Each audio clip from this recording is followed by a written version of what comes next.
1. The causes of the war. This article, stating the British case, was issued as a recruiting pamphlet in Great Britain, but was used abroad as a simple explanation which would enable neutrals to understand the true facts. It was published in full by 50 leading journals in the United States and was translated into Dutch and Danish, 25,000 copies being distributed in each country. The causes of the war are only of moment to us, at this stage, in that we gain more strength in our arms and more iron in our souls by a knowledge that it is for all that is honorable and sacred for which we fight. What really concerns us is that we are in a fight for our national life, that we must fight through to the end, and that each and all of us must help in his own fashion to the last ounce of his strength, that this end may be victory.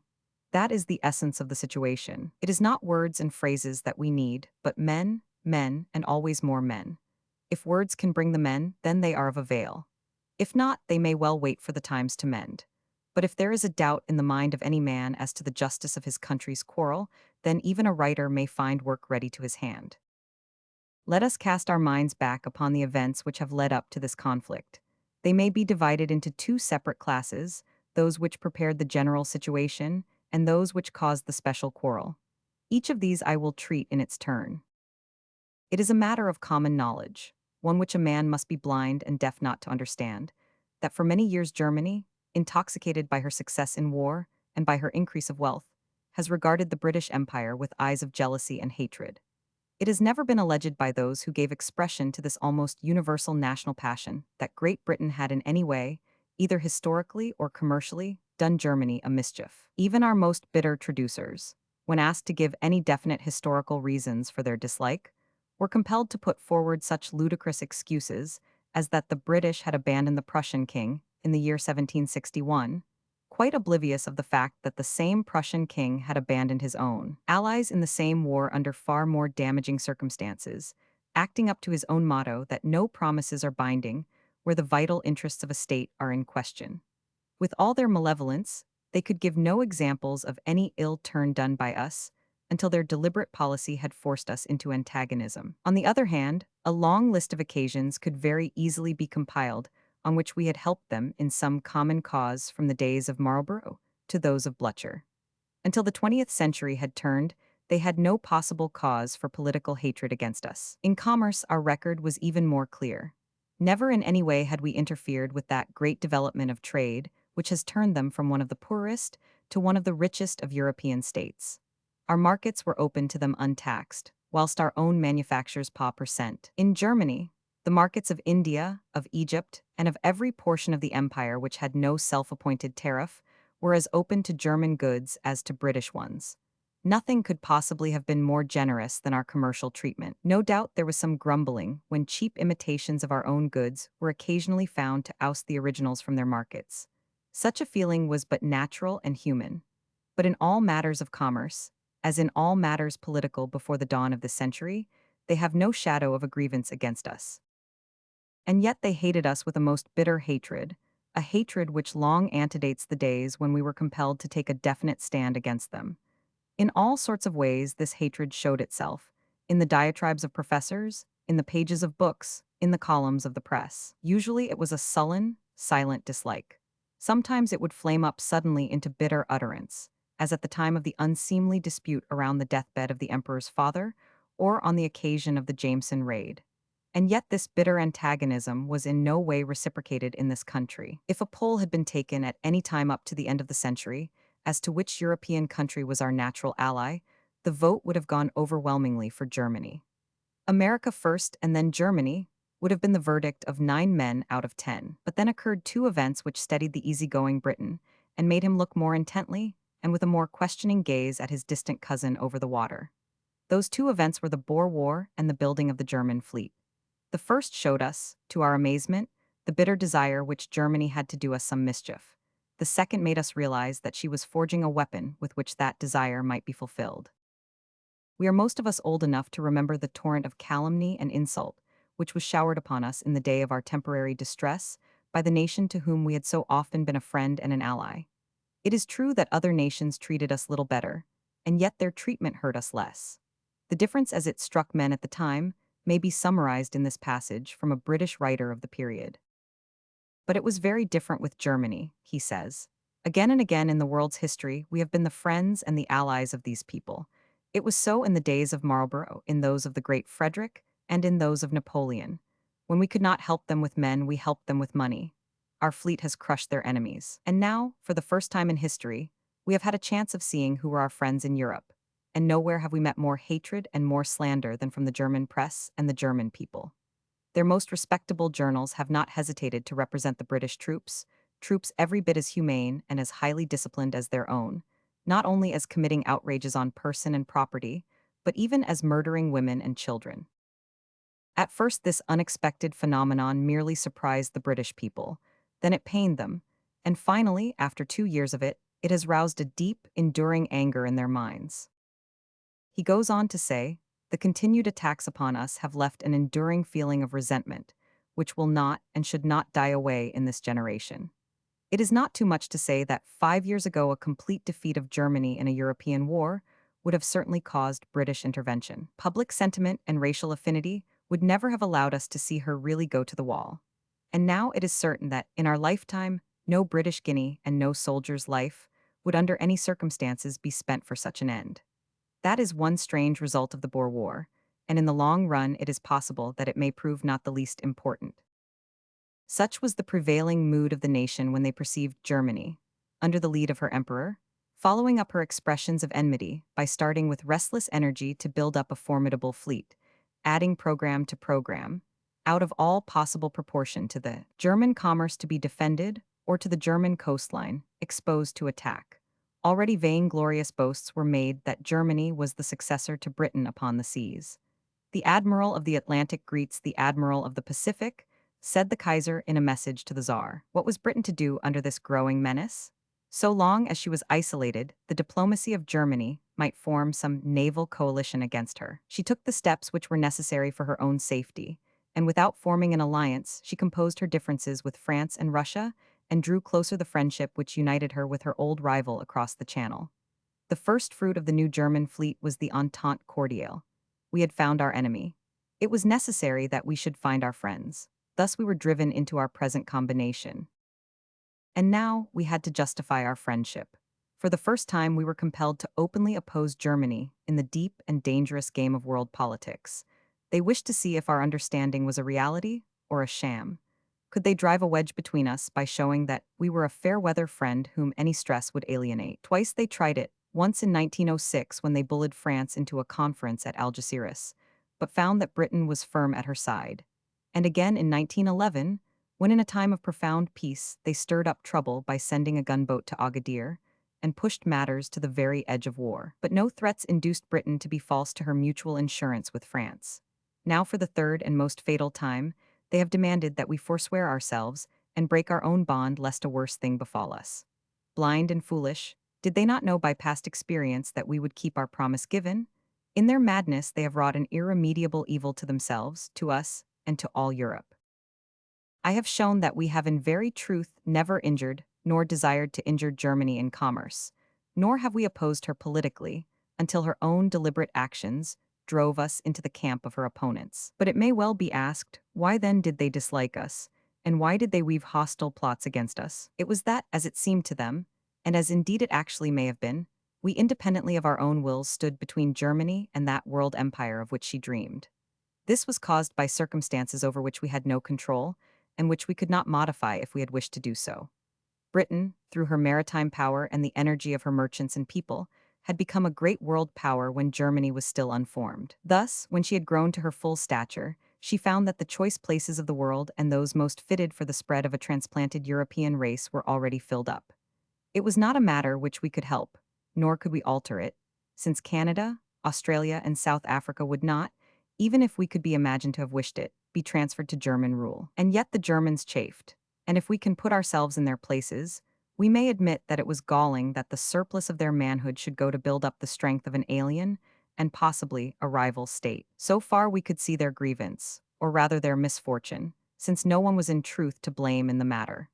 Had their needs been openly and reasonably expressed, and had the two states moved in concord in the matter, it is difficult to think that no helpful solution of any kind could have been found.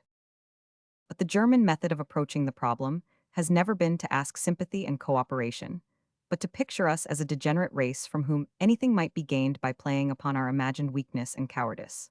A nation which attends quietly to its own sober business must, according to their medieval notions, be a nation of decadent poltroons. If we fight our battles by means of free volunteers instead of enforced conscripts, then the military spirit must be dead amongst us. Perhaps, even in this short campaign, they have added this delusion also to the dustbin of their many errors. But such was their absurd self-deception about the most virile of European races. Did we propose disarmament? Then it was not humanitarianism, but cowardice that prompted us, and their answer was to enlarge their program. Did we suggest a navy-building holiday? It was but a cloak for our weakness, and an incitement that they should redouble their efforts. Our decay had become a part of their national faith. At first the wish may have been the father to the thought, but soon, under the reiterated assertions of their crazy professors, the proposition became indisputable. Bernhardi, in his book Upon the Next War, cannot conceal the contempt in which he has learned to hold us. Niebuhr long ago had prophesied the coming fall of Britain, and every year was believed to bring it nearer and to make it more certain. To these jaundiced eyes all seemed yellow, when the yellowness lay only in themselves. Our army, our navy, our colonies, all were equally rotten. Old England, old indeed and corrupt, rotten through and through. One blow and the vast sham would fly to pieces, and from those pieces the victor could choose his reward. Listen to Professor Treitschke, a man who, above all others, has been the evil genius of his country, and has done most to push it towards this abyss. A thing that is wholly a sham, he cried, in allusion to our empire, cannot, in this universe of ours, endure forever. It may endure for a day, but its doom is certain. Were ever words more true when applied to the narrow bureaucracy and swaggering Junkerdom of Prussia, the most artificial and ossified sham that ever our days have seen? See which will crack first, our democracy or this, now that both have been plunged into the furnace together. The day of God's testing has come, and we shall see which can best abide it. I have tried to show that we are in no way to blame for the hostility which has grown up between us.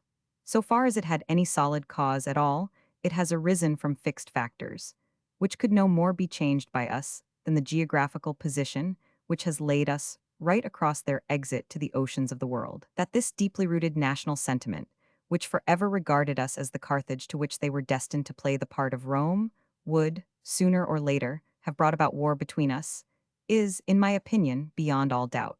But it was planned to come at the moment which was least favorable for Britain. Even English attempts at a rapprochement must not blind us to the real situation, says Bernhardi. We may, at most, use them to delay the necessary and inevitable war until we may fairly imagine we have some prospect of success.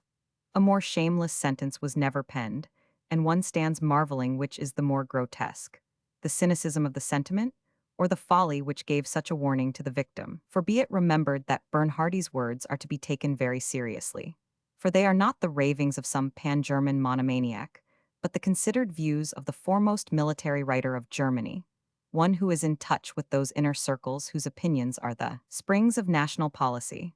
Our last and greatest reckoning is to be with Great Britain, said the bitter Treitschke. Sooner or later the shock was to come. Germany sat brooding over the chessboard of the world, waiting for the opening which should assure a winning game. It was clear that she should take her enemies separately rather than together. If Britain were attacked, it was almost certain that France and Russia would stand by her side. But if, on the contrary, the quarrel could be made with these two powers, and especially with Russia, in the first instance, then it was by no means so certain that Great Britain would be drawn into the struggle. Public opinion has to be strongly moved before our country can fight, and public opinion, under a liberal government, might well be divided upon the subject of Russia. Therefore, if the quarrel could be so arranged as to seem to be entirely one between Teuton and Slav, there was a good chance that Britain would remain undecided until the swift German sword had done its work. Then, with the grim acquiescence of our deserted allies, the still bloody sword would be turned upon ourselves, and that great final reckoning would have come. Such was the plan, and fortune favored it. A brutal murder had, not for the first time, put Servia into a position where a state may be blamed for the sins of individuals.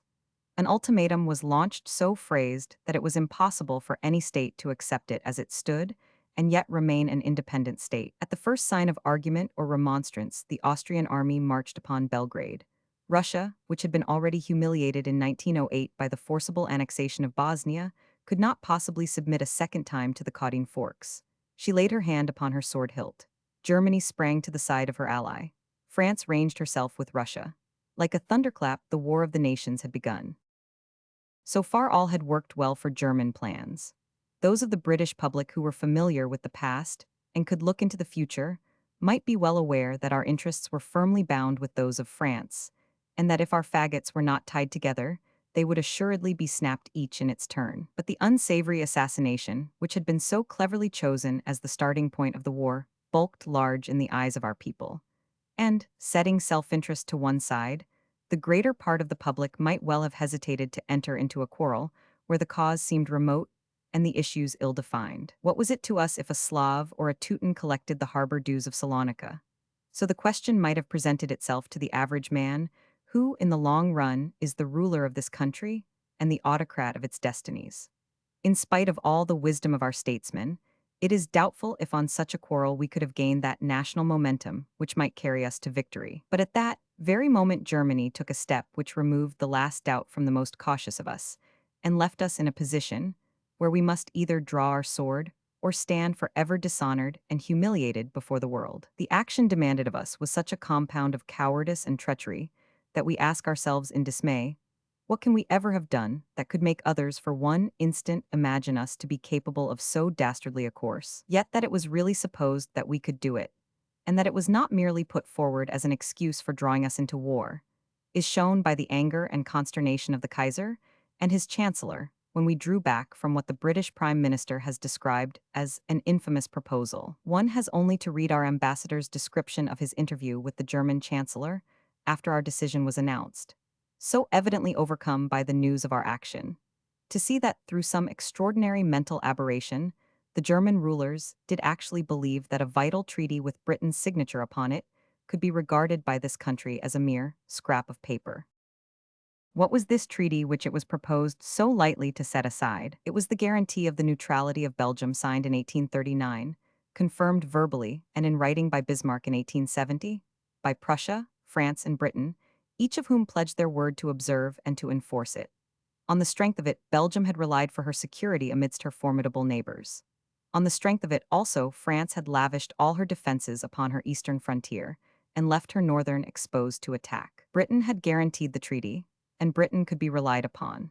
Now, on the first occasion of testing the value of her word, it was supposed that she would regard the treaty as a worthless scrap of paper and stand by unmoved while the little state which had trusted her was flooded by the armies of the invader. It was unthinkable, and yet the wisest brains of Germany seemed to have persuaded themselves that we had sunk to such depths of cowardly indolence that even this might go through. Surely they also have been hypnotized by those foolish dreams of Britain's degeneration, from which they will have so terrible an awakening. As a matter of fact, the general staff had got ahead of the diplomatists, and the German columns were already over the border while the point was being debated at Berlin. There was no retreat from the position which had been taken up.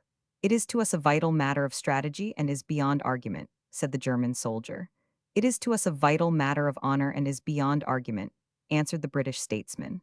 The die was cast. No compromise was possible. Would Britain keep her word or would she not? That was the sole question at issue, and what answer save one could any Briton give to it? I do not believe, said our Prime Minister, that any nation ever entered into a great controversy with a clearer conscience and stronger conviction that she is fighting, not for aggression, not for the maintenance of her own selfish interest, but in defense of principles the maintenance of which is vital to the civilization of the world. So he spoke, and history will endorse his words, for we surely have our quarrel just. So much for the events which have led us to war. Now for a moment let us glance at what we may have to hope for, what we may have to fear, and above all what we must each of us do that we win through to a lasting peace. What have we to gain if we win? That we have nothing material to gain, no colonies which we covet, no possessions of any sort that we desire, is the final proof that the war has not been provoked by us. No nation would deliberately go out of its way to wage so hazardous and costly a struggle when there is no prize for victory. But one enormous indirect benefit we will gain if we can make Germany a peaceful and harmless state. We will surely break her naval power and take such steps that it shall not be a menace to us anymore. It was this naval power, with its rapid increase, and the need that we should ever, as Mr. Churchill has so well expressed it, be ready at our average moment to meet an attack at their chosen moment. It was this which has piled up our war estimates during the last 10 years until they have bowed us down. With such enormous sums spent upon ships and guns, great masses of capital were diverted from the ordinary channels of trade, while an even more serious result was that our programs of social reform had to be curtailed from want of the money which could finance them. Let the menace of that lurking fleet be withdrawn. The nightmare of those thousand hammers working day and night in forging engines for our destruction, and our estimates will once again be those of a civilized Christian country, while our vast capital will be turned from measures of self-protection to those of self-improvement. Should our victory be complete, there is little which Germany can yield to us save the removal of that shadow which has darkened us so long.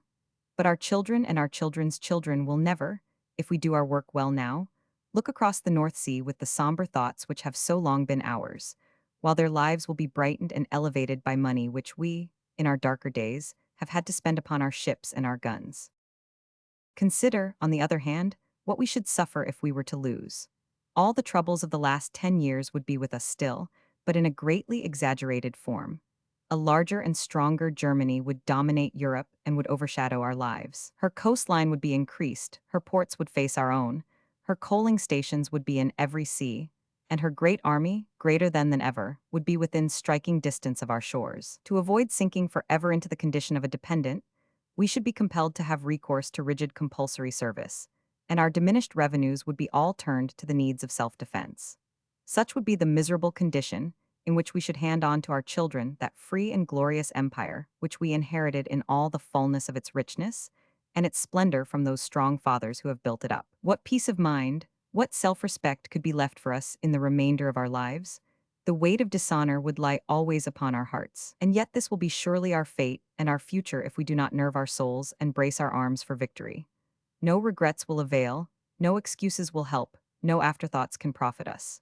It is now, even in these weeks and months that are passing, that the final reckoning is being taken, and when once the sum is made up, no further effort can change it. What are our lives or our labors, our fortunes or even our families, when compared with the life or death of the great mother of us all? We are but the leaves of the tree. What matter if we flutter down today or tomorrow, so long as the great trunk stands and the burrowing roots are firm? Happy the man who can die with the thought that in this greatest crisis of all, he has served his country to the uttermost. But who would bear the thoughts of him who lives on with the memory that he has shirked his duty and failed his country at the moment of her need? There is a settled and assured future if we win.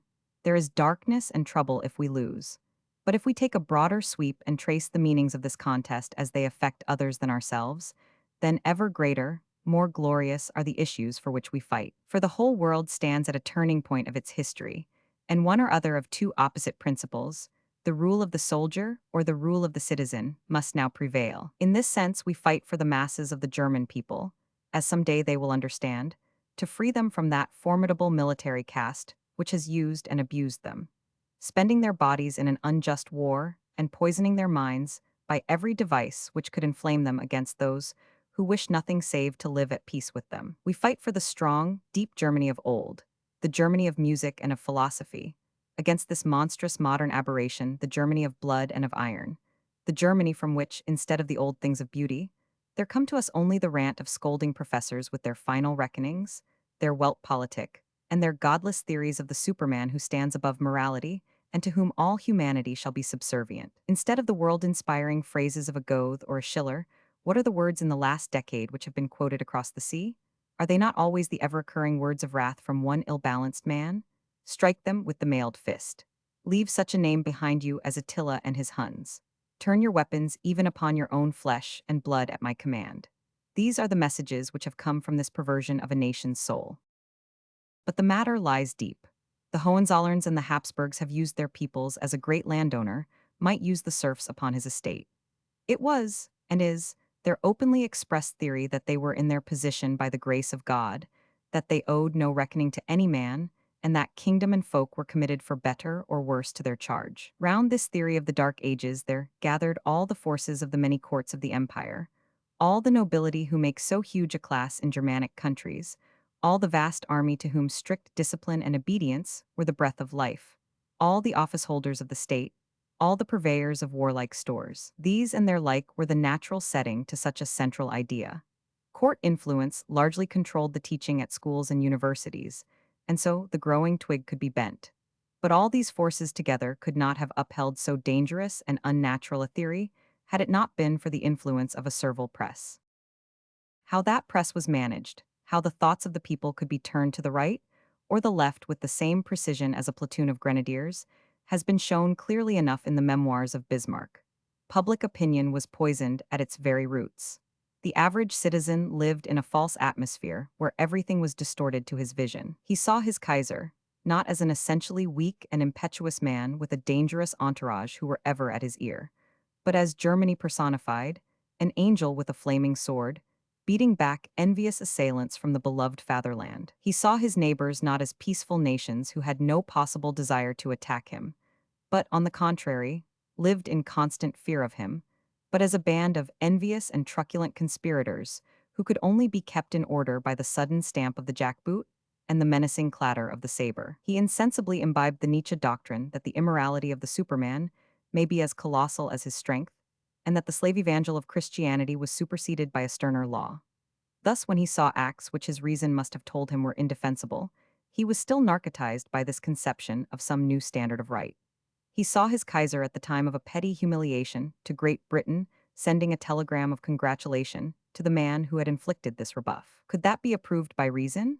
At a time when all Europe was shuddering over the Armenian massacres, he saw this same Kaiser paying a complimentary visit to the Sultan, whose hands were still wet with the blood of murdered Christians. Could that be reconciled with what is right? A little later, he saw the Kaiser once again pushing himself into Mediterranean politics, where no direct German interest lay, and endeavoring to tangle up the French developments in northern Africa by provocative personal appearances at Morocco, and later, by sending a gunboat to intrude upon a scene of action which had already by the Treaty of Algeciras been allotted to France. How could an honest German, whose mind was undebauched by a controlled press, justify such an interference as that? He is or should be aware that in annexing Bosnia, Austria was tearing up a treaty without the consent of the other signatories, and that his own country was supporting and probably inciting her ally to this public breach of faith. Could he honestly think that this was right?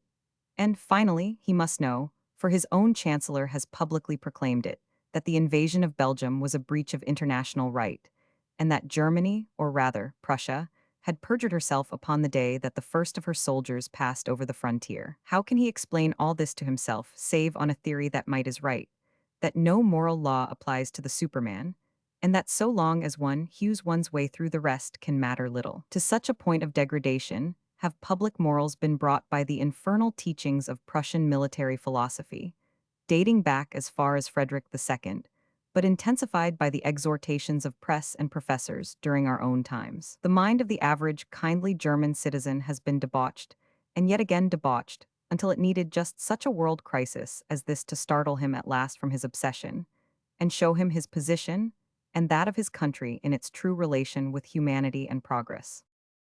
Thus I say that, for the German who stands outside the ruling classes, our victory would bring a lasting relief, and some hope that in the future his destiny should be controlled by his own judgment, and not by the passions or interests of those against whom he has at present no appeal. A system which has brought disaster to Germany and chaos to all Europe can never, one would think, be resumed, and amid the debris of his empire the German may pick up that precious jewel of personal freedom which is above the splendor of foreign conquest. A Habsburg or a Hohenzollern may find his true place as the servant rather than the master of a nation. But apart from Germany, look at the effects which our victory must have over the whole wide world. Everywhere it will mean the triumph of reasoned democracy, of public debate, of ordered freedom in which every man is an active unit in the system of his own government. Whilst our defeat would stand for a victory to a privileged class, the thrusting down of the civilian by the arrogance and intolerance of militarism, and the subjection of all that is human and progressive to all that is cruel, narrow, and reactionary. This is the stake for which we play, and the world will lose or gain as well as we. You may well come, you democratic oversea men of our blood, to rally round us now, for all that you cherish, all that is bred in your very bones, is that for which we fight. And you, lovers of freedom in every land, we claim at least your prayers and your wishes, for if our sword be broken you will be the poorer. But fear not, for our sword will not be broken, nor shall it ever drop from our hands until this matter is forever set in order. If every ally we have upon earth were to go down in blood and ruin, still would we fight through to the appointed end. defeat shall not daunt us. Inconclusive victory shall not turn us from our purpose. The grind of poverty and the weariness of hopes deferred shall not blunt the edge of our resolve. With God's help we shall go to the end, and when that goal is reached, it is our prayer that a new era shall come as our reward. An era in which, by common action of state with state, mutual hatreds and strivings shall be appeased, land shall no longer be estranged from land, and huge armies and fleets will be nightmares of the past. Thus, as ever, the throes of evil may give birth to good.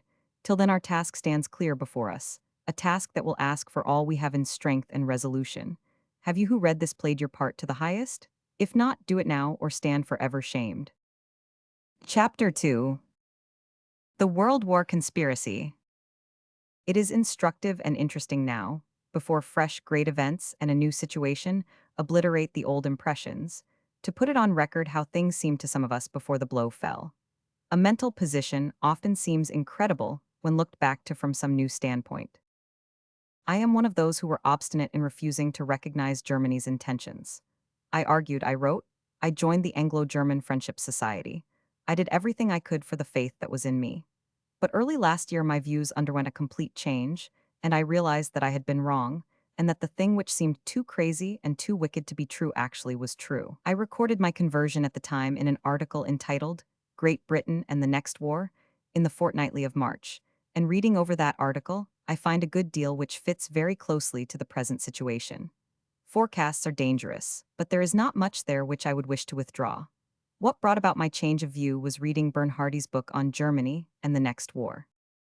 Up to then, I had imagined that all this saber-rattling was a sort of boyish exuberance on the part of a robust young nation, which had a fancy to clank about the world in jackboots. Some of it also came, as it seemed to me, from a perfectly natural jealousy, and some as the result of the preaching of those extraordinary professors whose idiotic diatribes have done so much to poison the minds of young Germany. This was clear enough, but I could not believe that there was a conspiracy hatching for a world war, in which the command of the sea would be challenged as well as that of the land. No motive seemed to me to exist for so monstrous an upheaval, and no prize to await Germany, if she won, which could at all balance her enormous risks if she lost. Besides, one imagined that civilization and Christianity did stand for something, and that it was inconceivable that a nation with pretensions to either the one or the other could, at this date of the world's history, lend itself to a cold-blooded, barbarous conspiracy, by which it built up its strength for a number of years, with the intention of falling at a fitting moment upon its neighbors, without any cause of quarrel save a general desire for aggrandizement. All this, I say, I could not bring myself to believe, but I read Bernhardi's book, and then I could not help believing. I wrote an article in the hope that others who had been as blind as myself might also come to see the truth. For who was Bernhardi? He was one of the most noted officers in the German army. And here was a book addressed to his own fellow countrymen, in which these sentiments were set forth. You could not set such a document aside and treat it as of no account. As I said at the time, we should be mad if we did not take very serious notice of the warning. But the strange thing is that there should have been a warning. There is a quaint simplicity in the German mind, which has shown itself again and again in the recent events. But this is surely the supreme example of it. One would imagine that the idea that the book could be translated and read by his intended victims had never occurred to the author.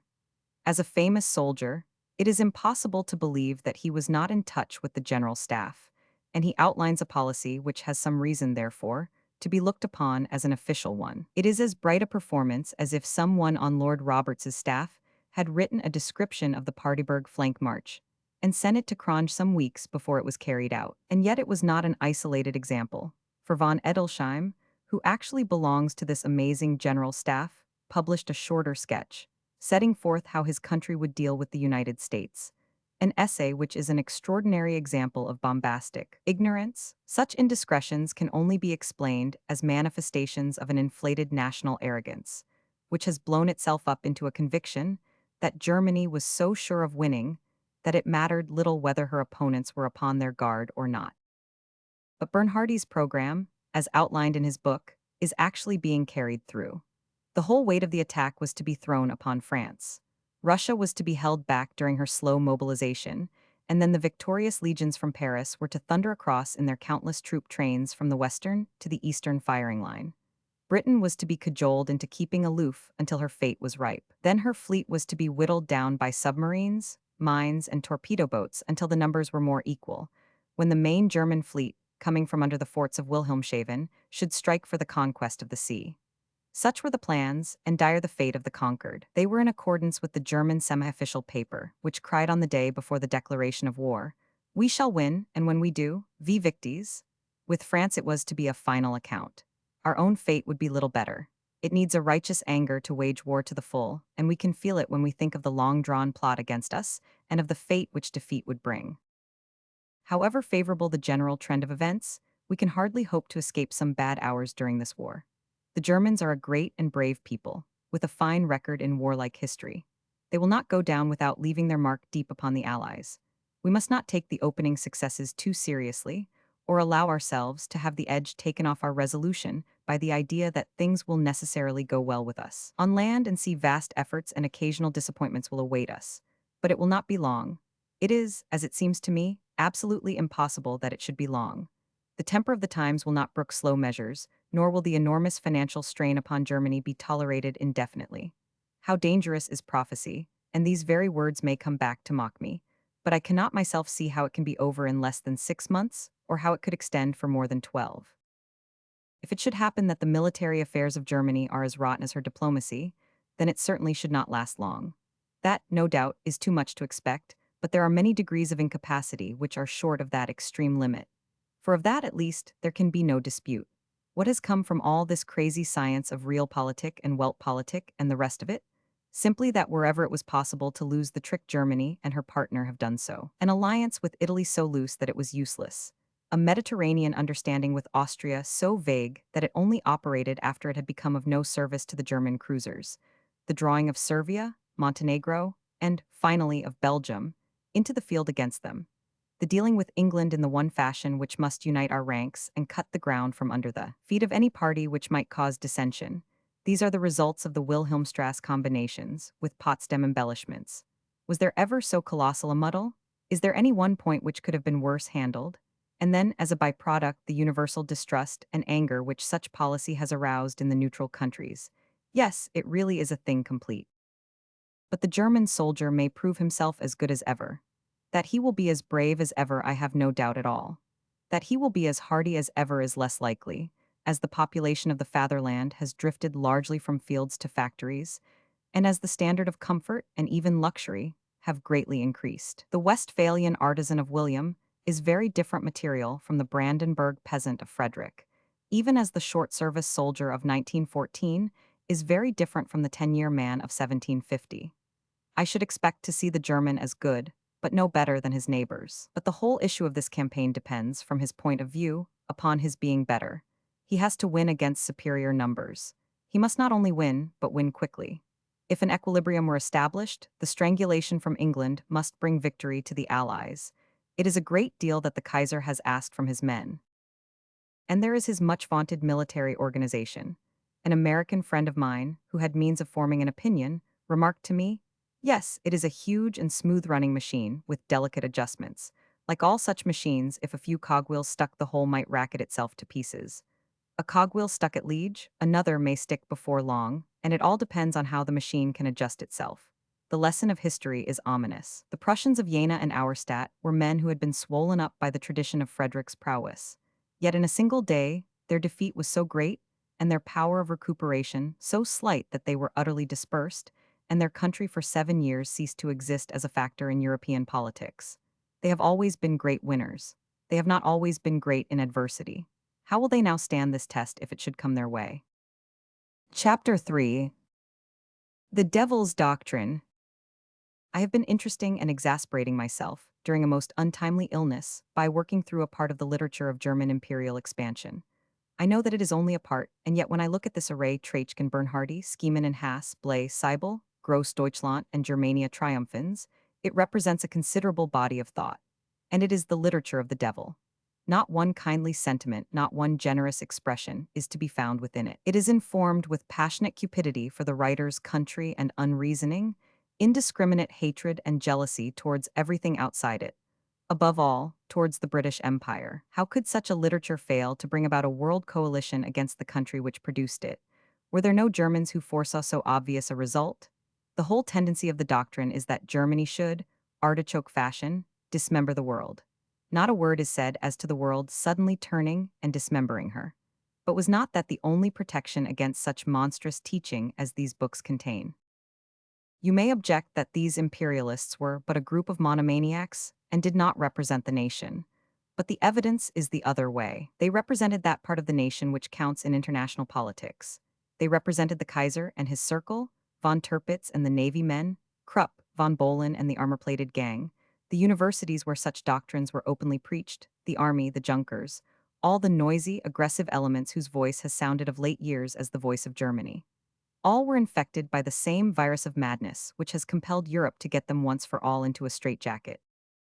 The actual policy of state was conducted on the very lines of these teachings, where the devilish doctrine that war should be forever lurking in a statesman's thoughts, that he should be prepared to pounce upon a neighbor should it be in a state of weakness, and that no treaty or moral consideration should stay his hand, is repeated again and again as the very basis of all statecraft. At the time of the Agadir crisis, we have the German Minister of Foreign Affairs openly admitting that he took the view of the fanatical pan-Germans.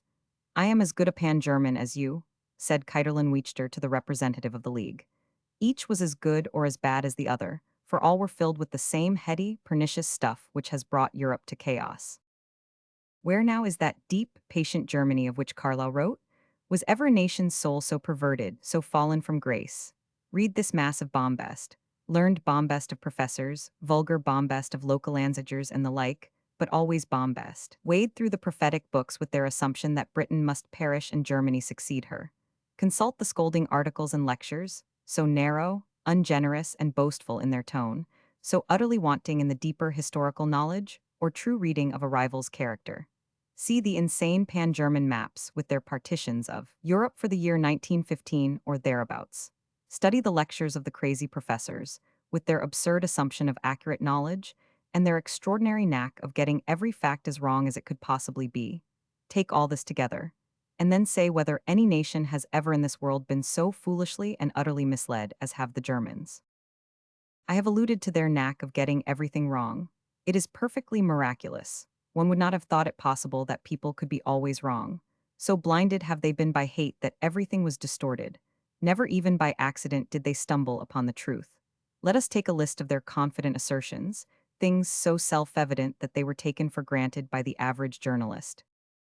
The British Army was worthless. Its presence on the continent, even if it could come, was immaterial. Britain herself was absolutely decadent. Britain's commerce could be ruined by the German cruisers. The United States would fall upon us if we were in trouble. Canada and Australia were longing to break away from the empire. India loathed us. The Boers were eager to reconquer South Africa. The empire was an artificial collection of states which must fly to pieces at the first shock. This was the nonsense which grave Berlin professors of history ladled out to their receptive students. The sinister Treitschke, who is one of half a dozen men who have torn down Imperial Germany just as surely as Roon, Bismarck, and Moltke built it up, was the archpriest of this cult. Like Nietzsche, whose moral teaching was the supplement to the pan-German material doctrine, Treitschke was not, by extraction, a German at all. Both men were of the magnetic Slav stock, dreamers of dreams and seers of visions, evil dreams and dark visions for the land in which they dwelt. With their magic flutes, they have led the whole blind, foolish, conceited nation down that easy, pleasant path which ends in this abyss. Nietzsche was, as his whole life proved, a man upon the edge of insanity, who at last went obviously mad. Treitschke was a man of great brain power who had an idée fixe, a monomania about Britain. So long as he raved in Berlin, Englishmen took no more notice than they do of an anarchist howling in the park, for it is the British theory that a man may say and think what he will so long as he refrains from doing. But Treitschke was always dangerous. He was magnetic, eloquent, enthusiastic, flashing wondrous visions of the future before his listeners, varying in beauty, but always alike in that they were seen across our prostrate body.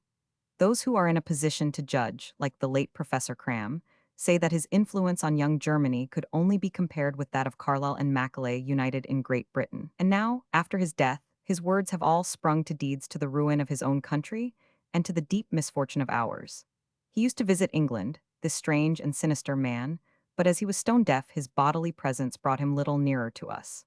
With useless ears and jaundiced eyes, he moved among us, returning to Berlin for the new semester as ignorant as he had left it, to rail against us once again. He worked to harm us, and he has done so, but Lord, what is the worst that he has done to us compared with the irretrievable ruin that he has brought to his own country? He and von Tirpitz, Count Bieberstein, Maximilian Harden, and a few more, to say nothing of the head plotter of all. A fine Germany they will leave behind them. Treitschke is dead, and so is Bieberstein, but a good many of their dupes may live to see the day when Indian princes ride as conquerors down Unter den Linden, and the shattered remains of the braggadocio statues of the Sieges Allee, that vulgar monument of bastard imperialism, will expiate the honored ashes of Louvain. But the stupidity of it all, that is the consideration which comes in a wave to submerge every other aspect of the matter. For consider the situation.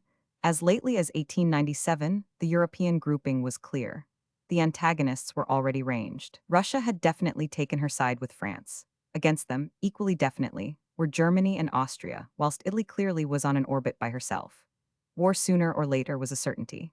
Unattached but with a distinct bias to Germany on racial, religious, and other grounds, lay Great Britain, the richest power in the world, the ruler of the seas, and a nation which was historically tenacious and unconquerable in war. Was it not clear that the first interest of Germany was to conciliate such a power, and to make sure that if she were not an ally, she would at least never be an enemy?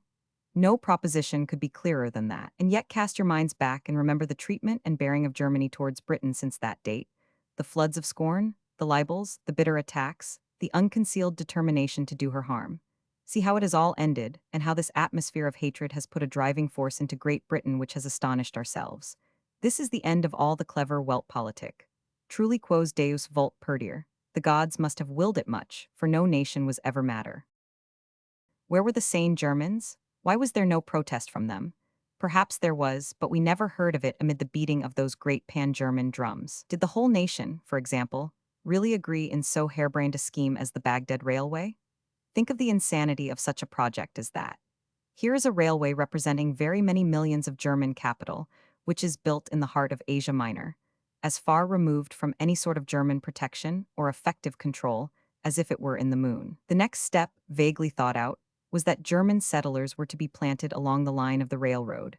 But upon that being advanced, the Turks, who had smiled most amiably at the actual railway construction, put down their slippers in the most emphatic manner. The net result, therefore, would seem to be that Turkey holds a hostage of a great many millions of German capital, which, so long as Germany behaves herself, may or may not return some interest.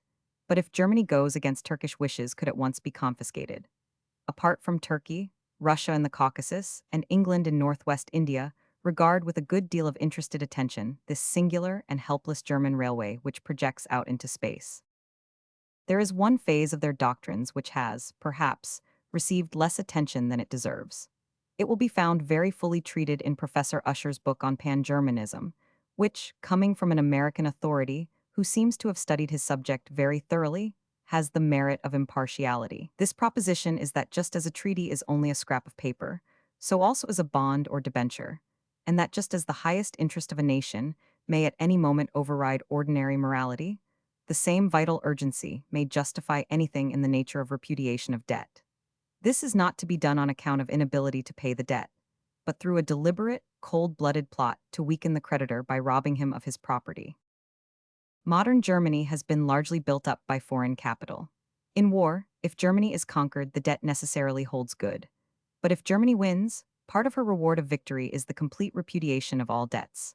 Thus the glorious or inglorious prize of success would be that all her vast industrial plant would be freed from every debenture and start without an encumbrance, a free present from the enemy. This example, they hope, would lead other nations to do the same, and so still further ruin the finances of England and France, which are the great lending nations of the earth. They frankly admit that such a coup would make it very difficult for their nation to borrow money again.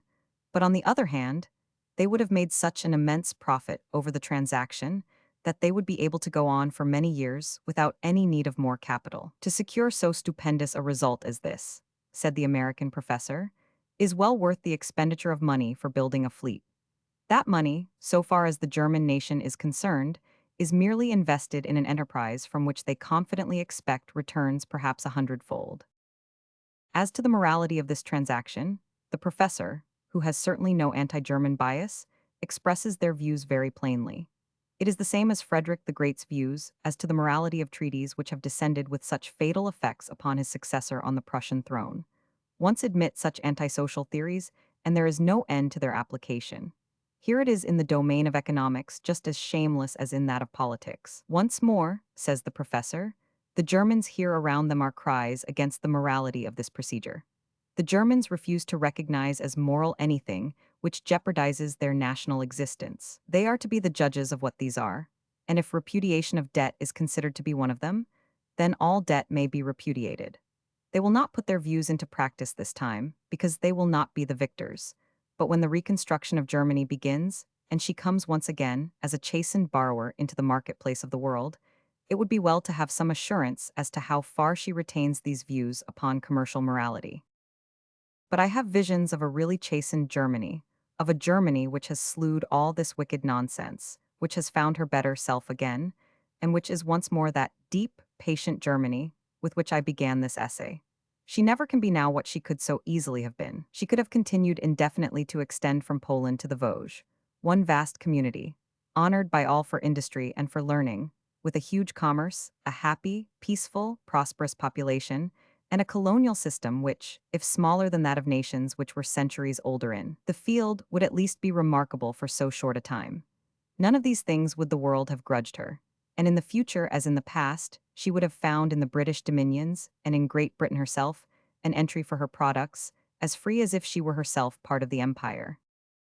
All this must be changed for the worse, and it is just that she should suffer for her sins. The work of 60 years will be destroyed, but will not the spiritual Germany be the stronger and better? We cannot say. We can but hope and wait and wonder.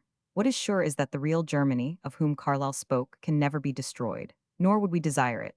Our wrath is not against Germany, but against that Krupp-Kaiser-Juncker combination which has brought her to such a deadly pass. 4. The Great German Plot.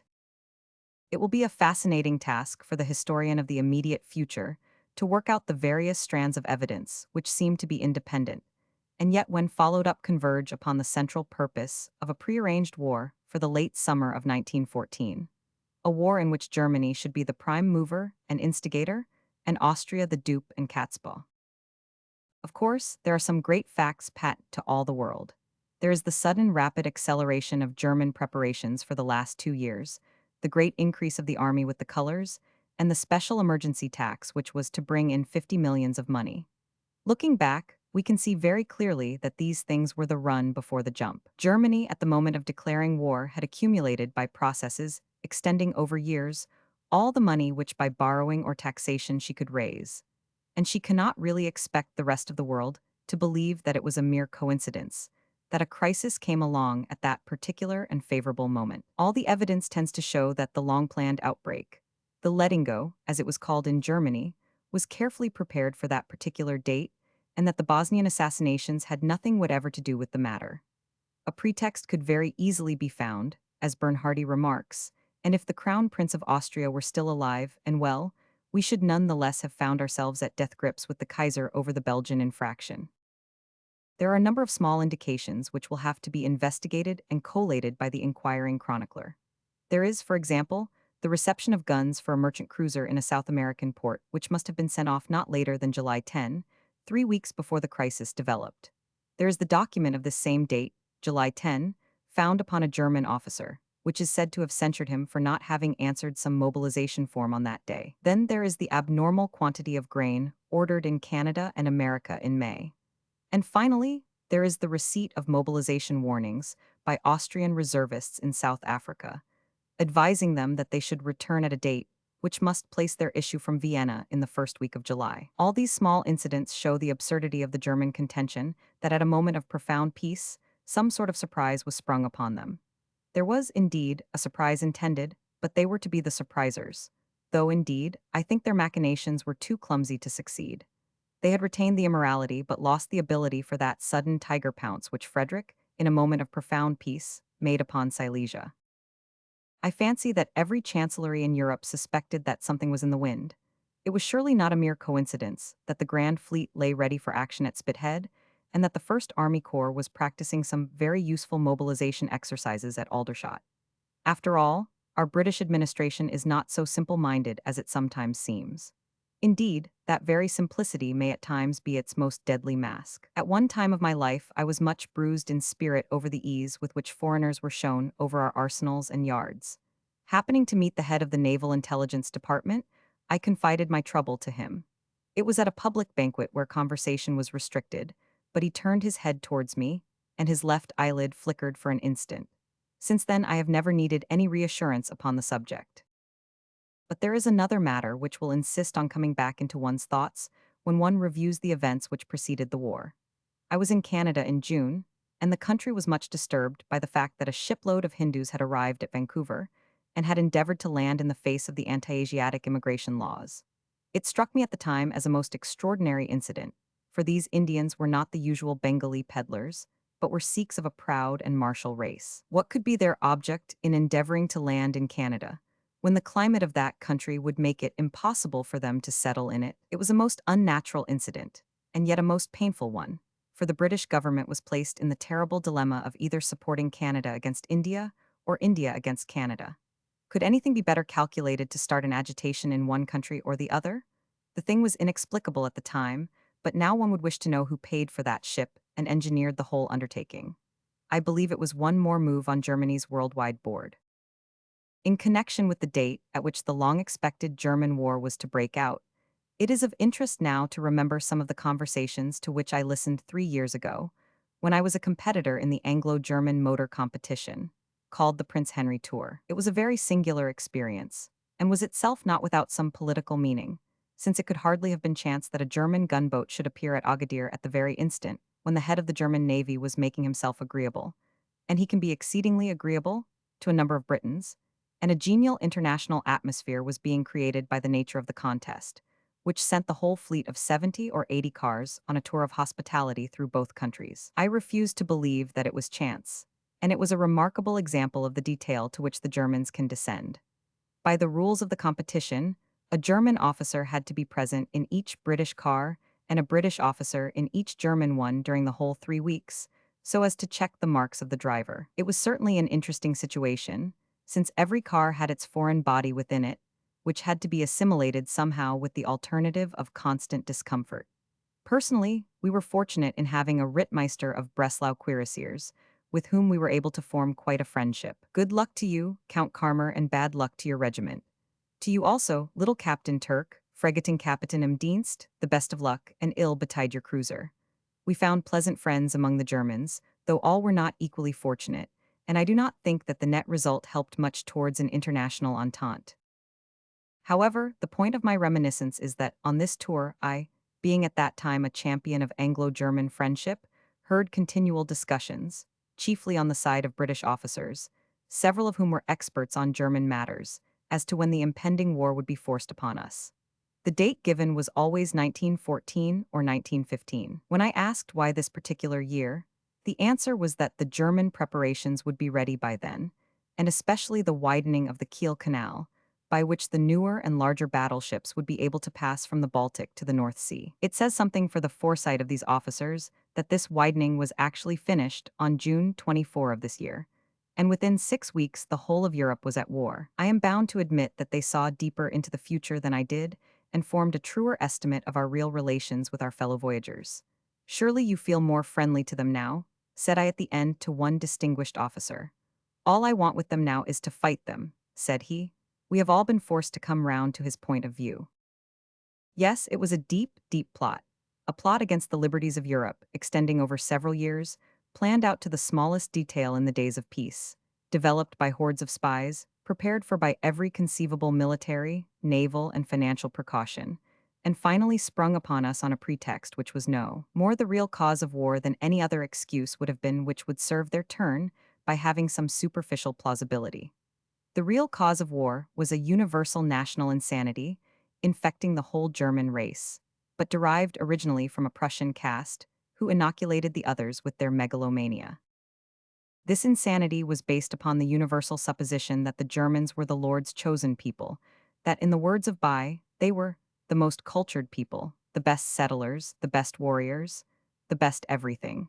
Having got that idea thoroughly infused into their very blood, the next step was clear. If they were infinitely the best people living amidst such tribes as the barbarous Russians, the fickle French, the beastly Servians and Belgians, to quote one of their recent papers, then why should they not have all the best things in the world? If they were really the most powerful, who could gainsay them? They need not do it all at once, but two great national efforts would give them the whole of unredeemed Germany, both shores of the Rhine down to the sea, the German cantons of Switzerland, and, in conjunction with Austria, the long road that leads to Salonika. All local causes and smaller details sink into nothing compared with this huge national ambition, which was the real driving force at the back of this formidable project. And it was a very formidable project.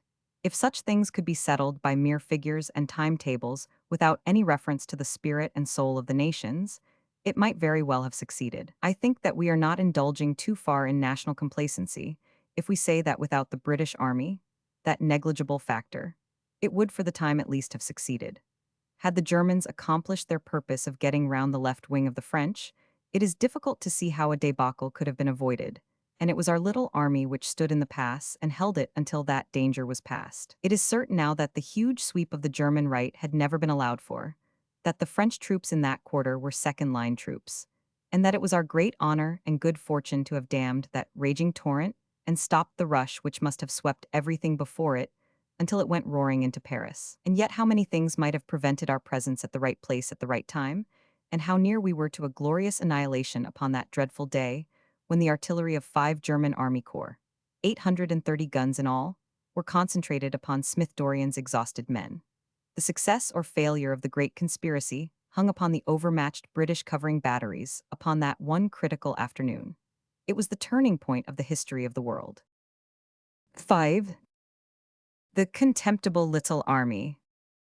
Early last year, in the course of some comments which I made upon the slighting remarks about our army by General von Bernhardi, I observed, "It may be noted that General von Bernhardi has a poor opinion of our troops.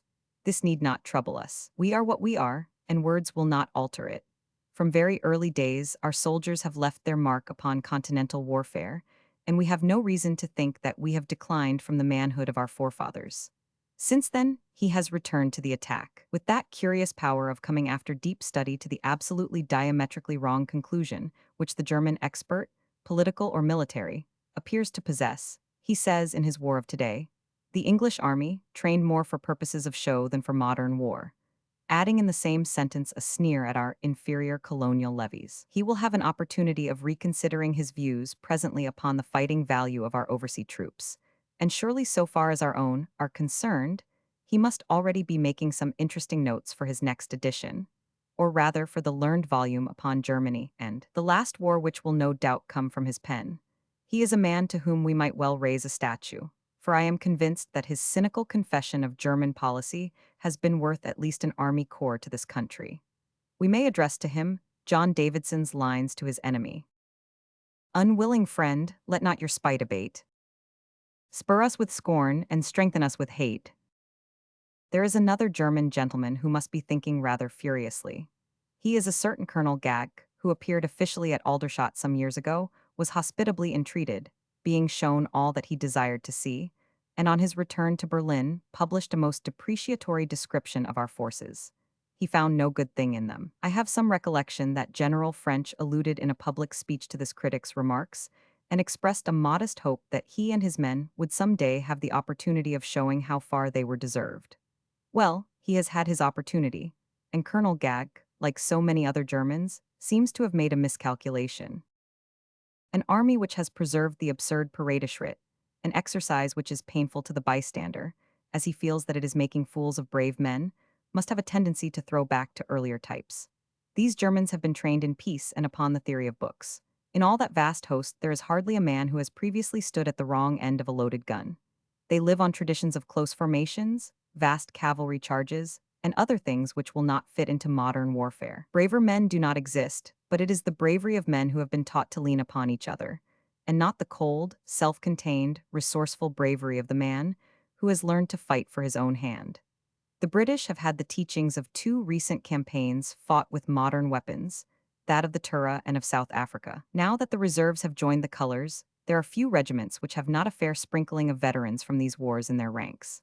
The Pathan and the Boer have been their instructors in something more practical than those imperial grand maneuvers, where the All-Highest played with his puppets, in such a fashion that one of his generals remarked that the chief practical difficulty of a campaign so conducted would be the disposal of the dead. Boers and Pathans have been hard masters and have given many a slap to their admiring pupils, but the lesson has been learned. It was not show troops, general, who, with 2 corps, held 5 of your best day after day from Mons to Campigny. It is no reproach to your valor, but you were up against men who were equally brave and knew a great deal more of the game. This must begin to break upon you, and will surely grow clearer as the days go by. We shall often in the future take the knock as well as give it, but you will not say that we have a show army if you live to chronicle this war, nor will your imperial master be proud of the adjective which he has demeaned himself in using before his troops had learned their lesson.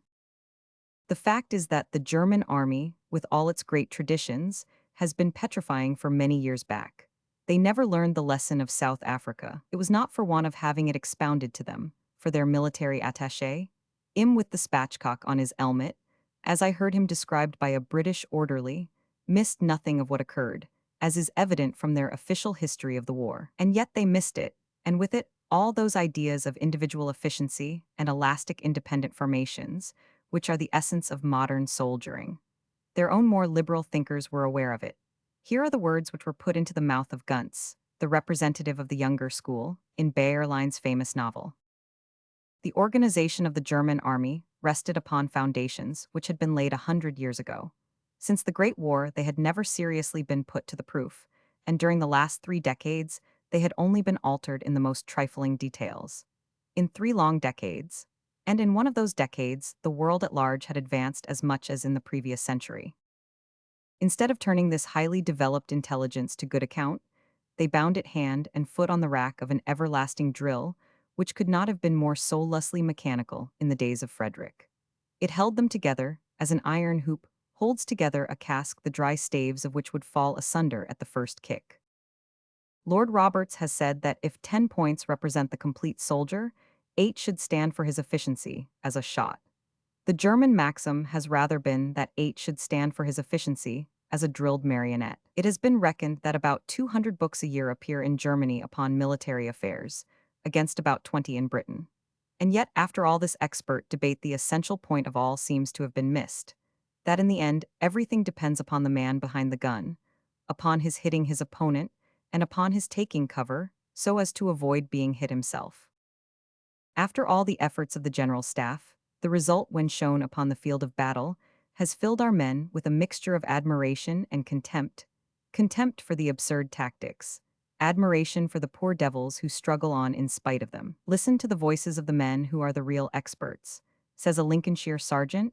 They were in solid square blocks and we couldn't help hitting them. Says Private Tate, 2nd Essex, their rifle shooting is rotten. I don't believe they could hit a haystack at 100 yards. They are rotten shots with their rifles, says an Oldham private. They advance in close column, and you simply can't help hitting them, writes a Gordon Highlander. You would have thought it was a big crowd streaming out from a cup tie, says Private Whitaker of the Guards. It was like a farmer's machine cutting grass, so it seemed to Private Hawkins of the Coldstreams. No damned good as riflemen, says a Connemara boy. You couldn't help hitting them. As to their rifle fire, it was useless. They shoot from the hip and don't seem to aim at anything in particular. These are the opinions of the practical men upon the field of battle. Surely a poor result from the 200 volumes a year and all the weighty labors of the general staff. Artillery nearly as good as our own, rifle fire beneath contempt, that is the verdict.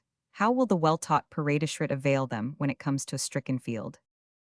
But let it not seem as if this were meant for disparagement.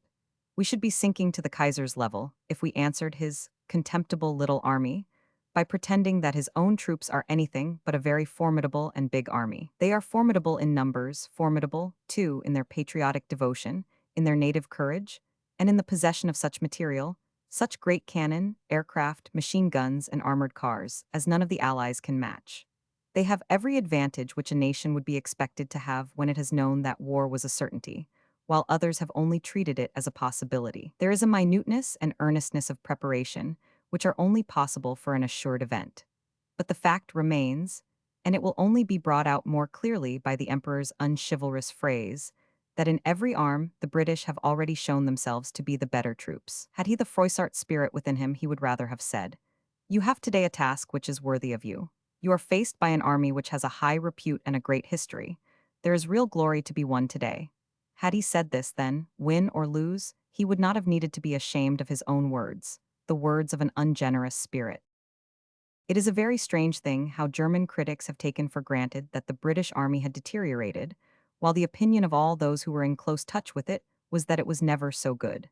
Even some of the French experts made the same mistake, and General Bonnet counseled his countrymen not to rely upon it, since it would take refuge amid its islands at the first reverse. One would think that the causes which make for its predominance were obvious. Apart from any question of national spirit or energy, there is the all-important fact that the men are there of their own free will, an advantage which I trust that we shall never be compelled to surrender. Again, the men are of longer service in every arm, and they have far more opportunities of actual fighting than come to any other force. Finally, they are divided into regiments, with centuries of military glory streaming from their banners, which carry on a mighty tradition. The very words the Guards, the Rifles, the Connaught Rangers, the Buffs, the Scots Greys, the Gordons, sound like bugle calls. How could an army be anything but dangerous which had such units in its line of battle? And yet there remains the fact that both enemies and friends are surprised at our efficiency. This is no new phenomenon. Again and again, in the course of history, the British armies have had to win once more the reputation which had been forgotten. Continentals have always begun by refusing to take them seriously. Napoleon, who had never met them in battle, imagined that their unbroken success was due to some weakness in his marshals rather than to any excellence of the troops. "At last I have them, these English," he exclaimed, as he gazed at the thin red line at Waterloo. "At last they have me, these English," may have been his thought that evening as he spurred his horse out of the debacle. Foy warned him of the truth. "The British infantry is the devil," said he. "You think so because you were beaten by them," cried Napoleon. Like von Kluck or von Kluck's master, he had something to learn. Why this continual depreciation? It may be that the world pays so much attention to our excellent right arm that it cannot give us credit for having a very serviceable left as well. Or it may be that they take seriously those jeremiads over our decay, which are characteristic of our people, and very especially of many of our military thinkers.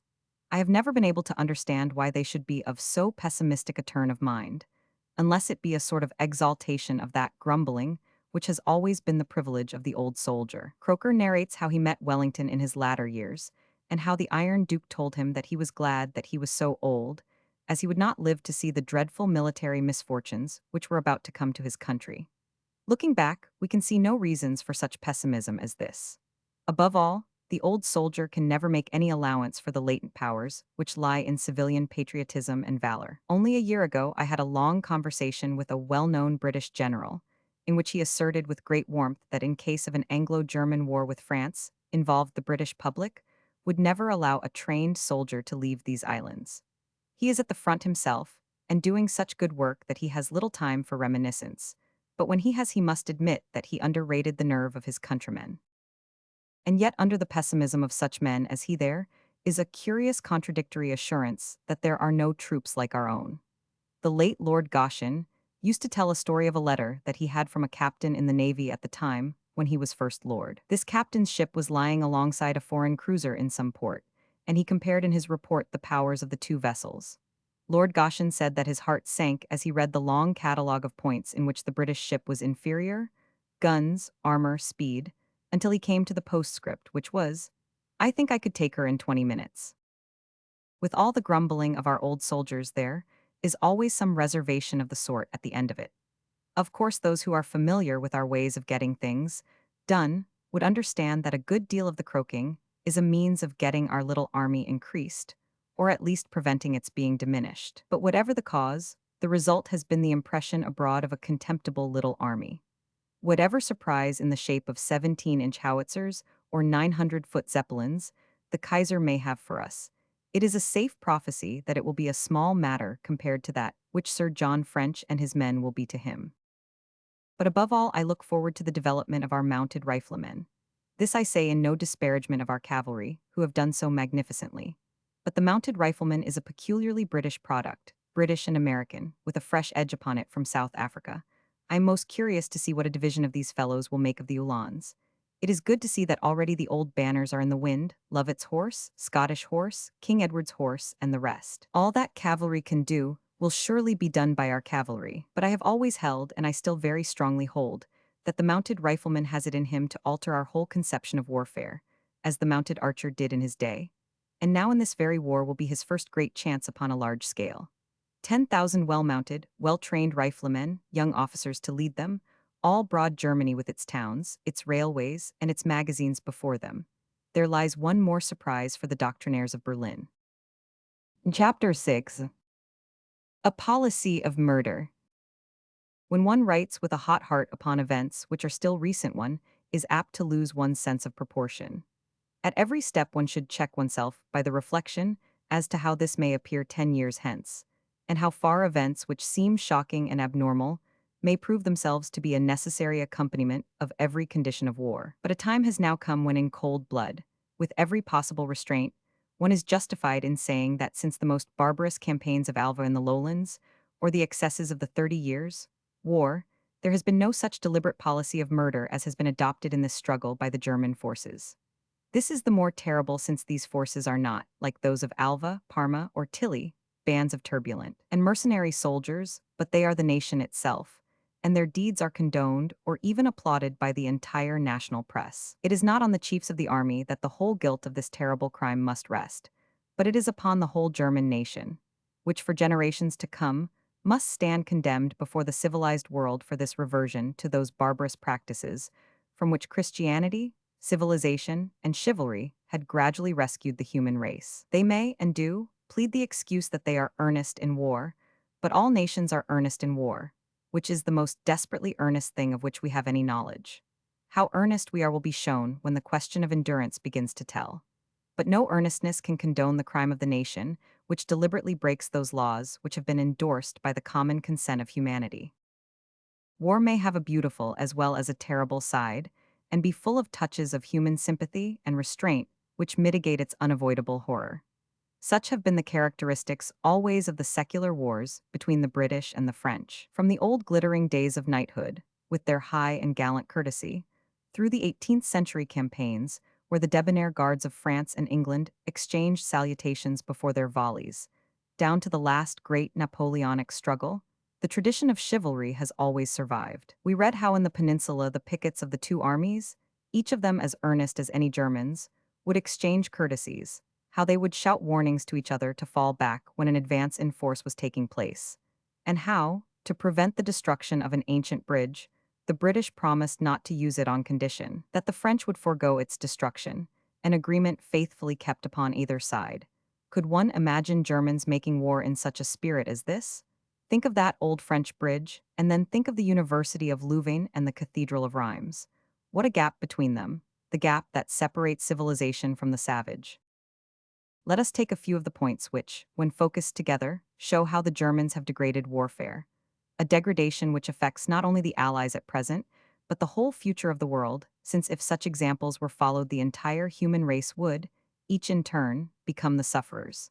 Take the very first incident of the war, the mine laying by the Conan Lewis. Here was a vessel, which was obviously made ready with freshly charged mines some time before there was any question of a general European war, which was sent forth in time of peace, and which, on receipt of a wireless message, began to spawn its hellish cargo across the North Sea at points 50 miles from land in the track of all neutral merchant shipping. There was the keynote of German tactics struck at the first possible instant. So promiscuous was the effect that it was a mere chance which prevented the vessel, which bore the German ambassador, from being destroyed by a German mine. From first to last, some hundreds of people have lost their lives on this tract of sea, some of them harmless British trawlers, but the greater number sailors of Danish and Dutch vessels pursuing their commerce as they had every right to do. It was the first move in a consistent policy of murder. Leaving the sea, let us turn to the air. Can any possible term save a policy of murder be applied to the use of aircraft by the Germans? It has always been a principle of warfare that unfortified towns should not be bombarded. So closely has it been followed by the British that one of our aviators, flying over Cologne in search of a Zeppelin shed, refrained from dropping a bomb in an uncertain light, even though Cologne is a fortress, lest the innocent should suffer. What is to be said, then, for the continual use of bombs by the Germans, which have usually been wasted in the destruction of cats or dogs, but which have occasionally torn to pieces some woman or child? If bombs were dropped on the forts of Paris as part of a scheme for reducing the place, then nothing could be said in objection. But how are we to describe the action of men who fly over a crowded city dropping bombs promiscuously, which can have no military effect whatever, and are entirely aimed at the destruction of innocent civilians? These men have been obliging enough to drop their cards as well as their bombs on several occasions. I see no reason why these should not be used in evidence against them, or why they should not be hanged as murderers when they fall into the hands of the Allies. The policy is idiotic from a military point of view. One could conceive nothing which would stimulate and harden national resistance more surely than such petty irritations. But it is a murderous innovation in the laws of war, and unless it is sternly repressed, it will establish a most sinister precedent for the future. As to the treatment of Belgium, what has it been but murder, murder all the way? From the first days at Vice, when it was officially stated that an example of frightfulness was desired, until the present moment, when the terrified population has rushed from the country and thrown itself upon the charity and protection of its neighbors, there has been no break in the record. Compare the story with that of the occupation of the south of France by Wellington in 1813, when no one was injured, nothing was taken without full payment, and the villagers fraternized with the troops. What a relapse of civilization is here. From Vice to Louvain, Louvain to Aerschot, Aerschot to Malines and Termonde, the policy of murder never fails. It is said that more civilians than soldiers have fallen in Belgium. Peruse the horrible accounts taken by the Belgian Commission, who took evidence in the most careful and conscientious fashion. Study the accounts of that dreadful night in Louvain, which can only be equaled by the Spanish fury of Antwerp. Read the account of the wife of the burgomaster of Aerschot, with its heartrending description of how her lame son, aged 16, was kicked along to his death by an aide-de-camp. It is all so vile, so brutally murderous that one can hardly realize that one is reading the incidents of a modern campaign conducted by one of the leading nations in Europe. Do you imagine that the thing has been exaggerated? Far from it, the volume of crime has not yet been appreciated. Have not many Germans unwittingly testified to what they have seen and done? Only last week we had the journal of one of them, an officer whose service had been almost entirely in France and removed from the crime centers of Belgium. Yet were ever such entries in the diary of a civilized soldier?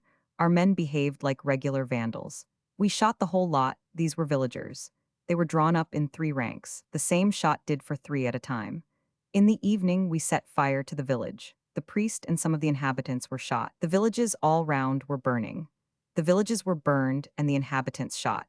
At Lep apparently 200 men were shot. There must have been some innocent men among them.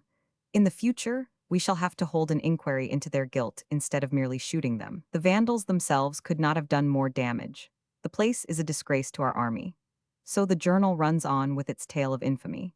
It is an infamy so shameless that even in the German record, the story is perpetuated of how a French lad was murdered because he refused to answer certain questions. To such a depth of degradation has Prussia brought the standard of warfare. And now, as the appetite for blood grows ever stronger, and nothing waxes more fast, we have stories of the treatment of prisoners. Here is a point where our attention should be most concentrated and our action most prompt. It is the just duty which we owe to our own brave soldiers. At present the instances are isolated, and we will hope that they do not represent any general condition. But the stories come from sure sources. There is the account of the brutality which culminated in the death of the gallant motorcyclist Pearson, the son of Lord Cowdray. There is the horrible story in a responsible Dutch paper, told by an eyewitness, of the torture of 3 British wounded prisoners in Landen Station on October 9. The story carries conviction by its detail. Finally, there are the disquieting remarks of German soldiers, repeated by this same witness, as to the British prisoners whom they had shot. The whole lesson of history is that when troops are allowed to start murder, one can never say how or when it will stop. It may no longer be part of a deliberate, calculated policy of murder by the German government, but it has undoubtedly been so in the past, and we cannot say when it will end. Such incidents will, I fear, make peace an impossibility in our generation, for whatever statesman may write upon paper can never affect the deep and bitter resentment which a war so conducted must leave behind it. Other German characteristics we can ignore. The consistent, systematic lying of the German press, or the grotesque blasphemies of the Kaiser, can be met by us with contemptuous tolerance. After all, what is, and neither falsehood nor bombast will alter it. But this policy of murder deeply affects not only ourselves, but the whole framework of civilization, so slowly and painfully built upwards by the human race. Chapter 7. Madness. We have all, I suppose, read and marveled at the wonderful German Song of Hate. This has been so much admired over the water that Prince Ruprecht of Bavaria, who had just stated his bitter hatred of us in a prose army order, distributed copies of the verses to his Bavarians as a stimulant in their long, unsuccessful tussle with our troops at Ypres. In case the reader has forgotten its flavor, I append a typical verse. We will never forego our hate. We have all but a single hate. We love as one, we hate as one. We have one foe and one alone. England. This sort of thing is, it must be admitted, very painful and odious. It fills us with a mixture of pity and disgust, and we feel as if, instead of a man, we were really fighting with a furious, screaming woman. Germany used to be a very great nation, mentally and morally as well as in material ways, and many of us, even while we fight her, are honestly pained by the depths of degradation into which she has fallen. This shrill scream of hate and constant frenzied ranting against Great Britain may reach its highest note in this poem, but we know that it pervades the whole press and every class of national thought. It is deliberately fed by lying journals, which publish bogus letters describing the imaginary sufferings of German prisoners, and also by the government itself, which upon receiving a socialist report partly favorable to Britain, excised those passages and circulated the rest as a complete document, so as to give the idea that it was wholly condemnatory. Wherever we touch Germany in its present phase, whether it be the overlord himself with his megalomaniac messages, the princes with their looting of chateaux, the Foreign Office with its trick of stealing American passports for the use of German spies, the army with its absolute brutality, the navy with its tactics of mine-laying in neutral waters, the press with its grotesque concoctions, the artists with their pictures, which are so base that the decent Germans have themselves at last rebelled against them, or the businessmen with their assertion that there is less economic disturbance in Germany than in Great Britain. Wherever, I say, you touch them, you come always upon what is odious and deceitful. A long century will have passed before Germany can wash her hands clean from murder, or purge from her spirit the shadow of this evil time. If the words of one humble individual could reach across the seas, there are two things upon which I should wish to speak earnestly to a German. The one, our own character; the other, the future which he is deliberately preparing for the fatherland which he loves. Our papers do get over there, even as theirs come over here, so one may hope it is not impossible that some German may give a thought to what I say, if he is not so bemused by the atmosphere of lies in which his press has enveloped him, that he cannot recognize cold truth when he sees it. First, as to ourselves, we have never been a nation who fought with hatred. It is our ideal to fight in a sporting spirit.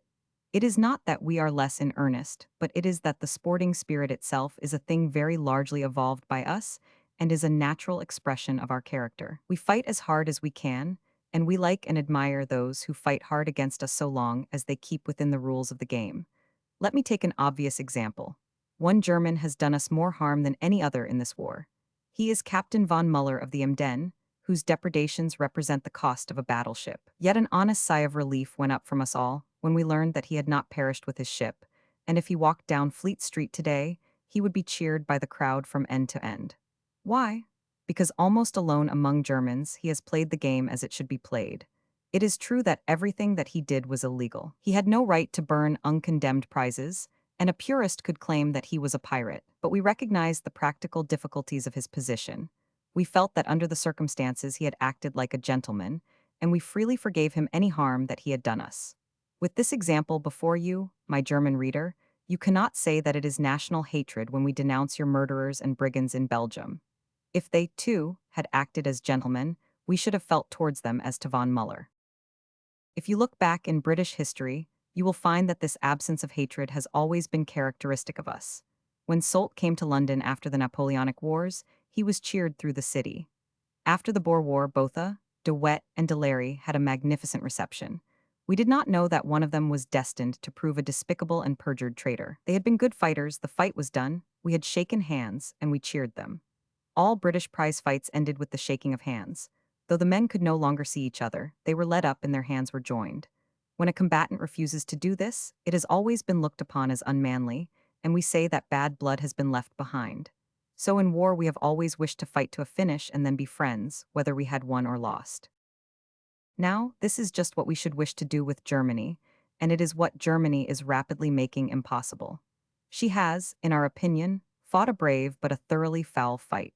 And now she uses every means to excite a bitter hatred which shall survive the war. The Briton is tolerant and easygoing in times of peace, too careless, perhaps, of the opinion of other nations. But at present, he is in a most alert and receptive mood, noting and remembering very carefully every word that comes to him as to the temper of the German people and the prospects of the future. He is by no means disposed to pass over all these announcements of permanent hatred. On the contrary, he is evidently beginning, for the first time since Napoleon's era, to show something approaching to hatred in return. He stands for every Briton across the seas as well as for the men of the islands, makes a practical note of it all, and it will not be forgotten, but will certainly bear very definite fruits. The national thoughts do not come forth in wild poems of hate, but they nonetheless are gloomy and resentful, with the deep, steady resentment of a nation which is slow to anger. And now, my problematical German reader, I want you to realize what this is going to mean to you after the war. Whether you win or lose, and we have our own very certain opinion as to which it will be, Germany will still remain as a great independent state. She may be a little trimmed at the edges, and she may also find herself with some awkward liabilities, but nonetheless she will be a great kingdom or republic, as the fates may will. She will turn her hand to trade and try to build up her fortunes once more, for even if we suppose her to be the victor, she still cannot live forever on plunder, and must turn herself to honest trade, while if she loses her trade will be more precious to her than ever. But what will her position be when that time has come? It will be appalling. No other word can express it. No legislation will be needed to keep German goods out of the whole British Empire, which means more than a quarter of the globe. Anything with that mark might as well have a visible cholera bacillus upon it, for the chance it will have of being handled after this war. That is already certain, and it is the direct outcome of the madness which has possessed Germany in her frantic outcry of hatred. What chance they have of business with France, Russia, or Japan they know best themselves. But the British Empire, with that wide trade toleration which has long been her policy, and for which she has had so little gratitude, would have speedily forgiven Germany and opened her markets to her. Now it is not for many a long year that this can be so, not on account of the war, but on account of the bitterness which Germany has gone out of her way to import into the contest.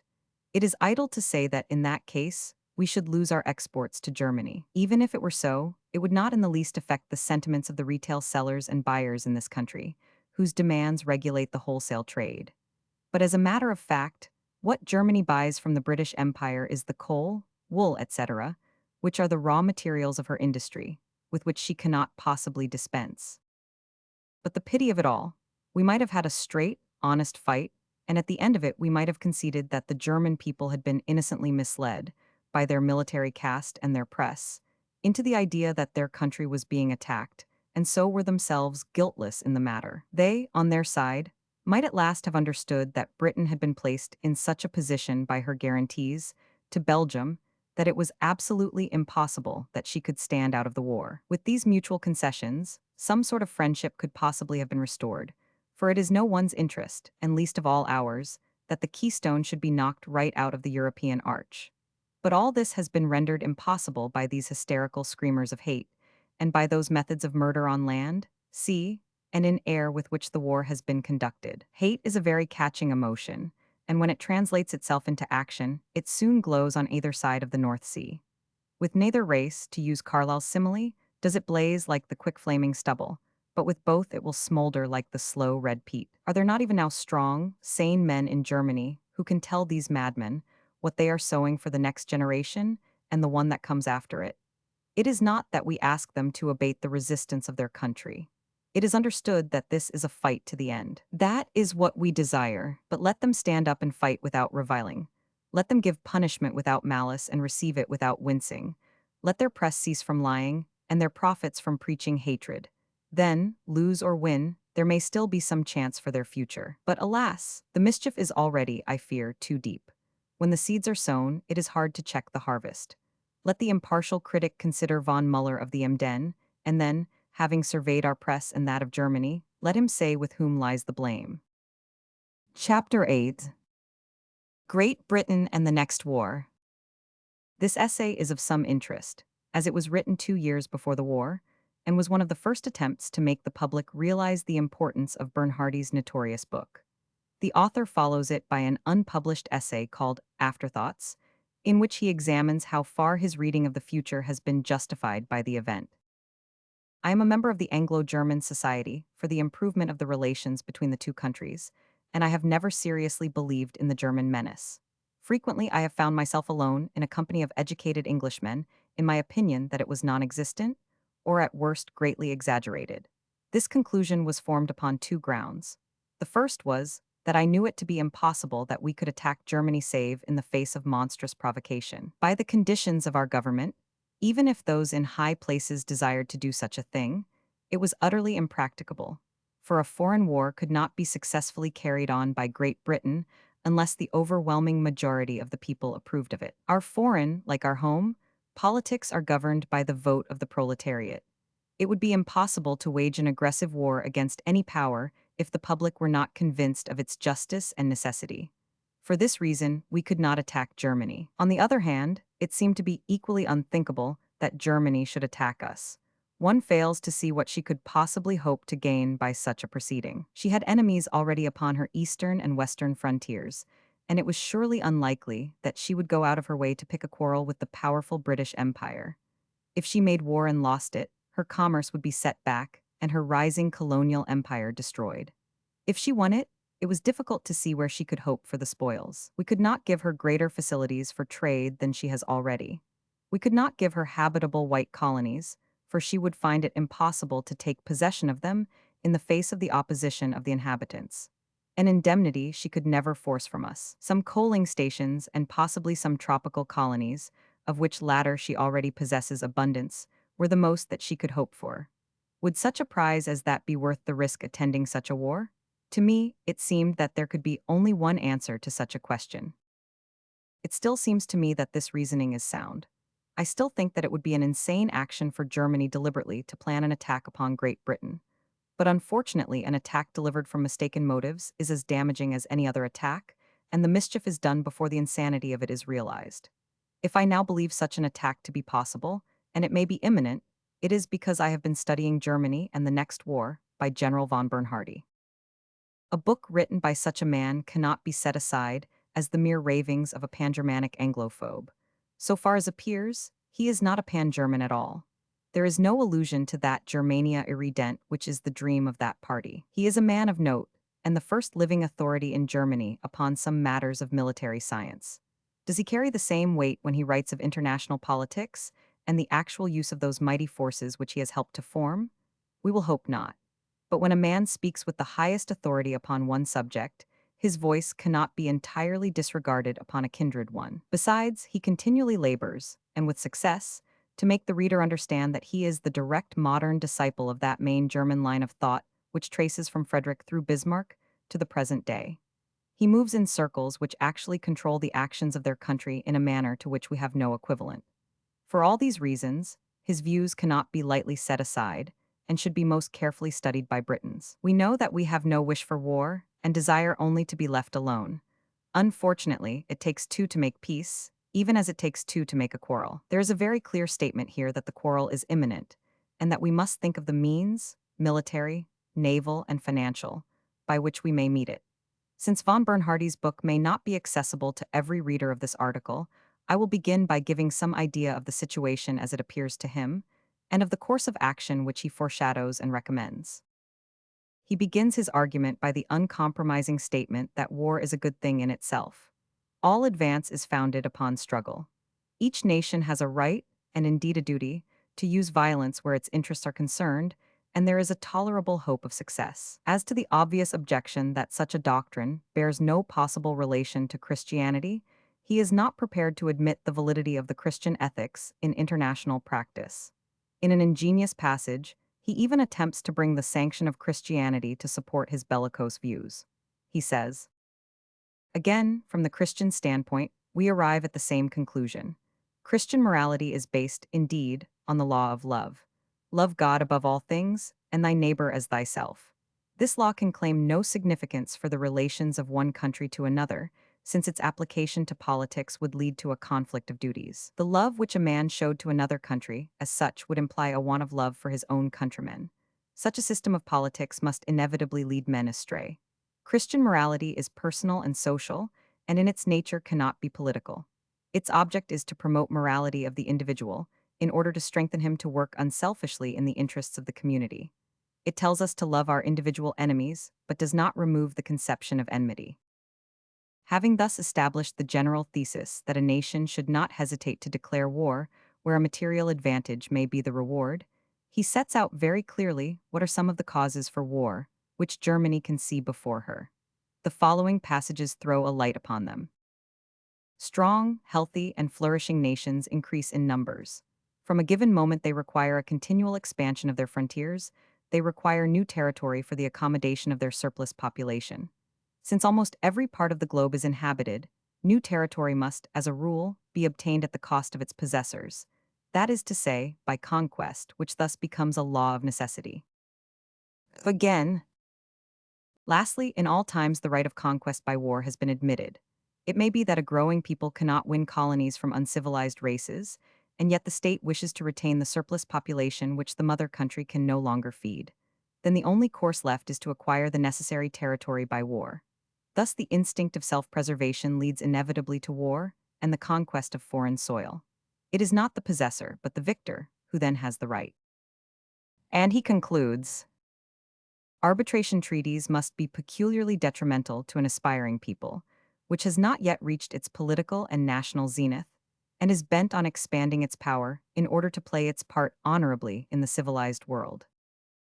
And adds, it must be borne in mind that a peaceful decision by an arbitration court can never replace in its effects and consequences a warlike decision, even as regards the state in whose favor it is pronounced.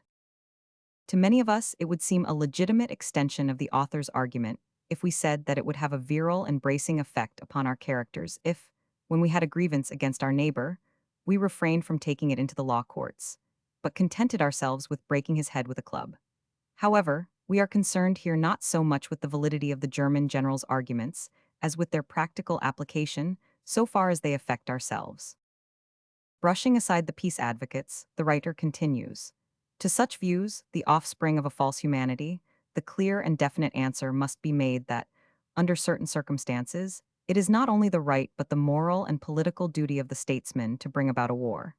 The acts of the state cannot be judged by the standard of individual morality. He quotes Treitschke, the Christian duty of sacrifice for something higher does not exist for the state, for there is nothing higher than it in the world's history.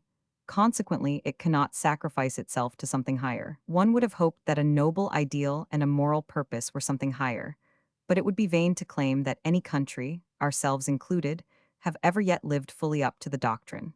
And yet some conscious striving, however imperfect, is surely better than such a deliberate negation.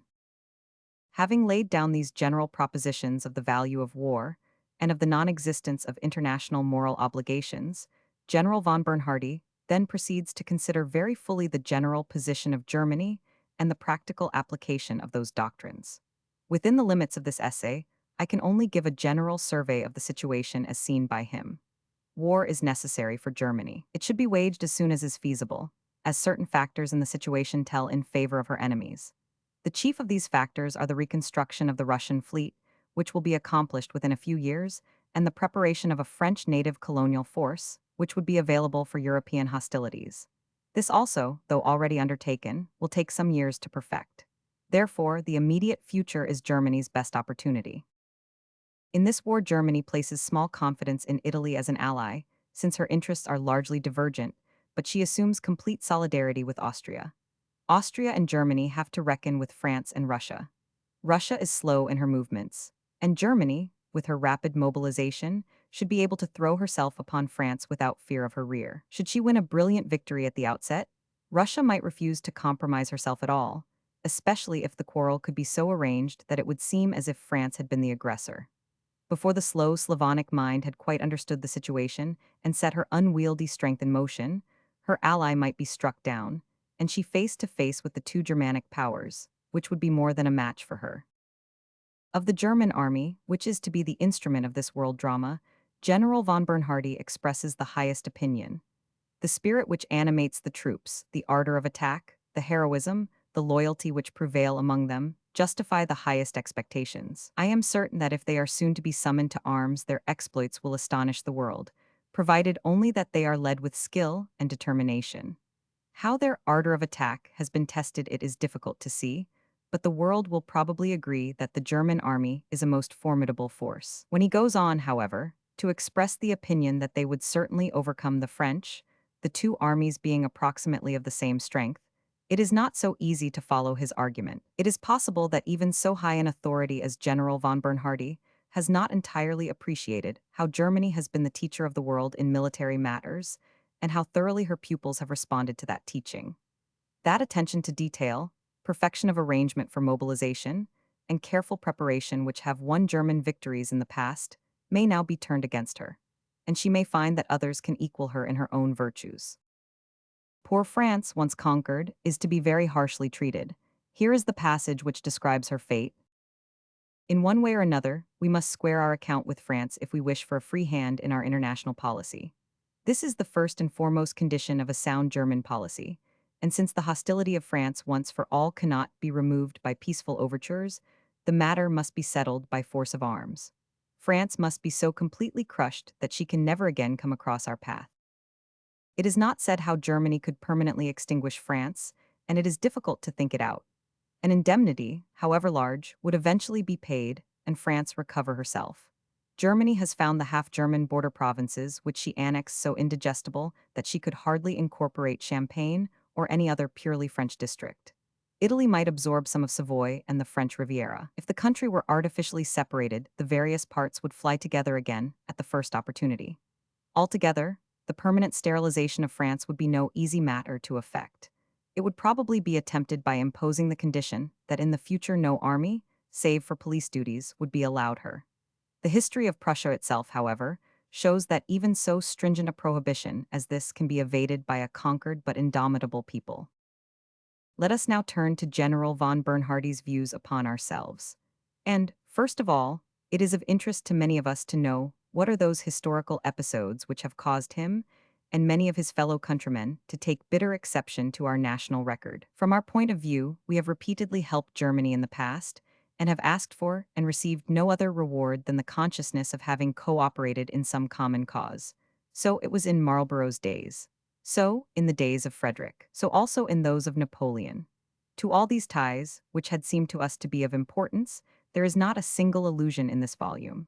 On the other hand, there are very bitter references to some other historical events which must seem to us strangely inadequate as a cause for international hatred. We may, indeed, congratulate ourselves as a nation, if no stronger indictment can be made against us than is contained in the book of the German general. The first episode upon which he animadverts is the ancient German grievance of the abandonment of Frederick the Great by England in the year 1761. One would have thought that there was some statute of limitations in such matters, but apparently there is none in the German mind. Let us grant that the premature cessation of a campaign is an injustice to one's associates, and let us admit also that a British government under its party system can never be an absolutely stable ally. Having said so much, one may point out that there were several mitigating circumstances in this affair. We had fought for 5 years, granting considerable subsidies to Frederick during that time, and dispatching British armies into the heart of Germany. The strain was very great, in a quarrel which did not vitally affect ourselves. The British nation had taken the view, not wholly unreasonably, that the war was being waged in the interests of Hanover, and upon a German rather than a British quarrel. When we stood out, France did the same, so that the balance of power between the combatants was not greatly affected. Also, it may be pointed out as a curious historical fact that this treatment which he so much resented was exactly that which Frederick had himself accorded to his allies some years before at the close of the Silesian campaign. On that occasion, he made an isolated peace with Maria Theresa, and left his associates, France and Bavaria, to meet the full force of the Austrian attack. Finally, the whole episode has to be judged by the words of a modern writer. Conditions may arise which are more powerful than the most honorable intentions.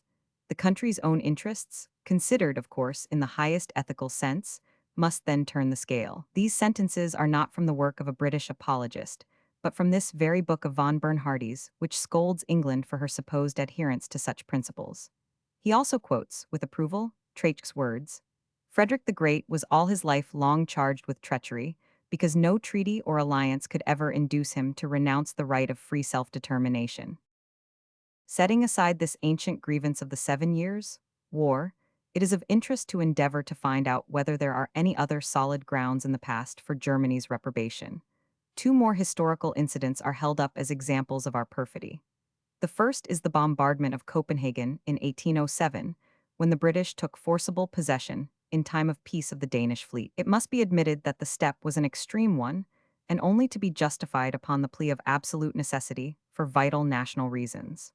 The British government of the day believed that Napoleon was about to possess himself of the Danish fleet and would use it against themselves.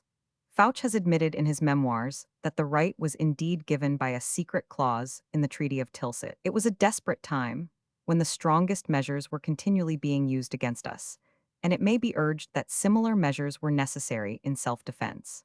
Having once embarked upon the enterprise, and our demand being refused, there was no alternative but a bombardment of the city with its attendant loss of civilian life. It is not an exploit of which we need be proud, and at the best can only be described as a most painful and unfortunate necessity. But I should be surprised if the Danes, on looking back to it, judge it more harshly than some more recent experiences which they have had at the hands of General von Bernhardi's own fellow countrymen. That he is himself prepared to launch upon a similar enterprise in a much larger and more questionable shape is shown by his declaration that if Holland will not take sides against England, in the next war it should be overrun by the German troops. General von Bernhardi's next historical charge is the bombardment of Alexandria in 1882, which he describes as having been effected upon hypocritical pretenses in a season of peace. To those who have a recollection of that event and can recall the anti-European movement of Arabi and the massacre which preceded the bombardment, the charge will appear grotesque. But it is with a patchwork quilt of this sort that this German publicist endeavors to cover the unreasoning, but none the less formidable, jealousy and prejudice which inflame him against this country. The foolish fiction that the British government declared war against the Boers in order to gain possession of their gold mines is again brought forward, though one would have imagined that even the gutter press who exploited it 12 years ago had abandoned it by now. If General von Bernhardi can explain how the British government is the richer for these mines, or whether a single foreign shareholder has been dispossessed of his stock in them, he will be the first who has ever given a solid fact in favor of this ridiculous charge. In a previous paragraph of his book, he declares that it was President Kruger who made the war and that he was praiseworthy for so doing. Both statements cannot be true. If it was President Kruger who made the war, then it was not forced on by Great Britain in order to possess herself of the goldfields. So much for the specific allegations against Great Britain. One can hardly regard them as being so serious as to wipe out the various claims, racial, religious, and historical, which unite the two countries. However, we are only concerned with General von Bernhardi's conclusions, since he declares that his country is prepared to act upon them. There remain two general grounds upon which he considers that Germany should make war upon the British Empire. The first is to act as the champion of the human race in winning what he calls the freedom of the seas. The second is to further German expansion as a world power, which is cramped by our opposition. The first of these reasons is difficult to appreciate. British maritime power has been used to ensure, not to destroy, the freedom of the seas. What smallest power has ever been hindered in her legitimate business? It is only the pirate, the slaver, and the gun runner who can justly utter such a reproach. If the mere fact of having predominant latent strength upon the water is an encroachment upon the freedom of the sea, then some nation must always be guilty of it. After our mild supremacy, we may well say to Germany, as Charles said to James, "No one will assassinate me in order to put you on the throne." Her mandate is unendorsed by those whom she claims to represent. But the second indictment is more formidable. We lie athwart Germany's world ambitions, even as, geographically, we lie across her outlets. But when closely looked at, what is it of which we deprive her, And is its attainment really a matter of such vital importance? Do we hamper her trade? On the contrary, we exhibit a generosity which meets with no acknowledgement, and which many of us have long held to be altogether excessive. Her manufactured goods are welcomed in without a tax, while ours are held out from Germany by a 20% tariff. In India, Egypt, and every colony which does not directly control its own financial policy, German goods come in upon the same footing as our own. No successful war can improve her position in this respect. There is, however, the question of colonial expansion. General von Bernhardi foresees that Germany is increasing her population at such a pace that emigration will be needed soon in order to relieve it. It is a perfectly natural national ambition that this emigration should be to some place where the settlers need not lose their flag or nationality. But if Great Britain were out of the way, where would they find such a place? Not in Canada, Australia, South Africa, or New Zealand. These states could not be conquered if the motherland had ceased to exist. General von Bernhardi talks of the high lands of Africa, but already Germany possesses high lands in Africa, and their colonization has not been a success. Can anyone name one single place upon the Earth's surface suitable for white habitation from which Germany is excluded by the existence of Great Britain? It is true that the huge continent of South America is only sparsely inhabited, its whole population being about equal to that of Prussia. But that is an affair in which the United States, and not we, are primarily interested, and one which it is not our interest either to oppose or to support. But, however inadequate all these reasons for war may seem to Britain, one has still to remember that we have to reckon with the conclusions exactly as if they were drawn from the most logical premises. These conclusions appear in such sentences as follows. What we now wish to attain must be fought for, and won against a superior force of hostile interests and powers. Since the struggle is necessary and inevitable, we must fight it out, cost what it may. A pacific agreement with England is a will-o'-the-wisp, which no serious German statesman would trouble to follow. We must always keep the possibility of war with England before our eyes and arrange our political and military plans accordingly. We need not concern ourselves with any pacific protestations of English politicians, publicists, and utopians, which cannot alter the real basis of affairs. The situation in the world generally shows there can only be a short respite before we once more face the question whether we will draw the sword for our position in the world or renounce such position once for all. We must not in any case wait until our opponents have completed their arming and decide that the hour of attack has come. Even English attempts at a rapprochement must not blind us to the real situation. We may at most use them to delay the necessary and inevitable war until we may fairly imagine we have some prospect of success. This last sentence must come home to some of us who have worked in the past for a better feeling between the two countries. And this is the man who dares to accuse us of national perfidy. These extracts are but a few from a long series which show beyond all manner of doubt that Germany, so far as General von Bernhardi is an exponent of her intentions, will undoubtedly attack us suddenly should she see an opportunity. The first intimation of such attack would, as he indicates, be a torpedo descent upon our fleet, and a wireless message to German liners which would bring up their concealed guns and turn each of them into a fast cruiser ready to prey upon our commerce. That is the situation as he depicts it. It may be that he mistakes it, but for what it is worth, that is his opinion and advice. He sketches out the general lines of a war between England and Germany. If France is involved, she is to be annihilated, as already described. But suppose the two rivals are left face to face. Holland and Denmark are to be bound over to the German side under pain of conquest. The German fleet is to be held back under the protection of the land forts. Meanwhile, torpedoes, submarines, and airships are to be used for the gradual whittling down of the blockading squadrons. When they have been sufficiently weakened, the fleet is to sally out, and the day has arrived. As to the chances of success, he is of opinion that in material and personnel the two fleets may be taken as being equal, when once the numbers have been equalized. In quality of guns, he considers that the Germans have the advantage. Of gunnery he does not speak, but he believes that in torpedo work his countrymen are ahead of any others. In airships, which for reconnaissance, if not for actual fighting power, will be of supreme importance, he considers also that his country will have a considerable advantage.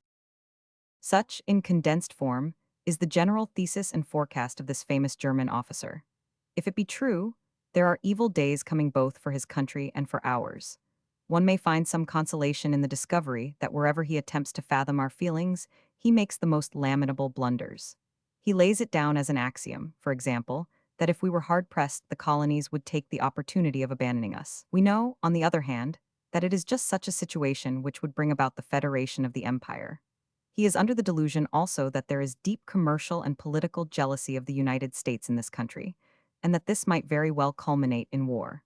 We are aware that there is no such feeling, and that next to holding the trident ourselves, we should wish to see it in the hands of our American cousins. One thing he says, however, which is supremely true, which all of us would endorse, and which every German should ponder.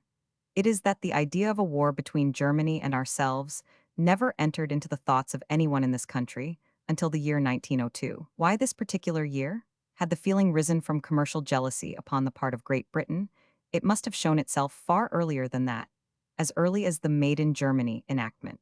It appeared in 1902 because that was the close of the Boer War, and because the bitter hostility shown by the Germans in that war opened our eyes to the fact that they would do us a mischief if they could. When the German Navy Act of 1900 gave promise that they would soon have the means of doing so, the first thoughts of danger arose, and German policy drove us more and more into the ranks of their opponents. Here, then, General von Bernhardi is right, but in nearly every other reference to our feelings and views he is wrong, so that it is to be hoped that in those matters in which we are unable to check him, such as the course of German thought and of German action in the future, he is equally mistaken. But I repeat that he is a man of standing and reputation, and that we should be mad if we did not take most serious notice of the opinions which he has laid down. I have headed this article, Great Britain and the Next War, since it looks at the arguments and problems which General von Bernhardi has raised in his Germany and the Next War from the British point of view. May it prove that the title is an absurdity and the war an imaginative hypothesis. But I should wish, before I close, to devote a few pages to my view upon the defensive measures of our country. I am well aware that I speak with no expert authority, which makes it the more embarrassing that my opinions do not coincide with those of anyone whom I have encountered in this controversy. Still, it is better to be a voice, however small, than an echo. It would simplify the argument if we began by eliminating certain factors which, in my opinion, simply darken counsel, as they are continually brought into the front of the question to the exclusion of the real issues which lie behind them. One of them is the supposed possibility of an invasion, either on a large scale or in the form of a raid. The former has been pronounced by our highest naval authorities of the time as being impossible, and I do not think anyone can read the Wilson Memorandum without being convinced by its condensed logic. Von Bernhardi, in his chapter upon the possible methods of injuring Great Britain, though he treats the whole subject with the greatest frankness, dismisses the idea either of raid or invasion in a few short sentences. The raid seems to me the less tenable hypothesis of the two. An invasion would, at least, play for a final stake, though at a deadly risk. A raid would be a certain loss of a body of troops, which would necessarily be the flower of the army. It could hope to bring about no possible permanent effect upon the war, and it would upset the balance of military power between Germany and her neighbors. If Germany were an island like ourselves, she might risk such a venture. Sandwiched in between two armed nations as strong as herself, I do not believe that there is the slightest possibility of it. But if, as von Bernhardi says, such plans are visionary, what is the exact object of a territorial army? And, even more, what would be the object of a national service army upon compulsory lines for home defense? Is it not a waste of money and energy, which might be more profitably employed in some other form? Everyone has such an affection and esteem for Lord Roberts, especially if one has the honor of his personal acquaintance, that one shrinks from expressing a view which might be unwelcome to him. And yet he would be the first to admit that it is one's duty to add one's opinion to the debate, if that opinion has been conscientiously formed, and if one honestly believes that it recommends the best course of action for one's country. So far as his argument for universal service is based upon national health and physique, I think he is on ground which no one could attack. But I cannot bring myself to believe that a case has been made out for the substitution of an enforced soldier in the place of the volunteer, who has always done so splendidly in the past. Great as is Lord Roberts's experience, he is talking here of a thing which is outside it, for he has never seen an enforced British soldier, and has, therefore, no data by which he can tell how such a man would compare with the present article. There were enforced British sailors once, and I have seen figures quoted to show that of 29,000 who were impressed, zero escaped from the fleet by desertion. It is not such men as these who win our battles. The argument for enforced service is based upon the plea that the territorial army is below strength in numbers and deficient in quality. But if invasion is excluded from our calculations, this is of less importance.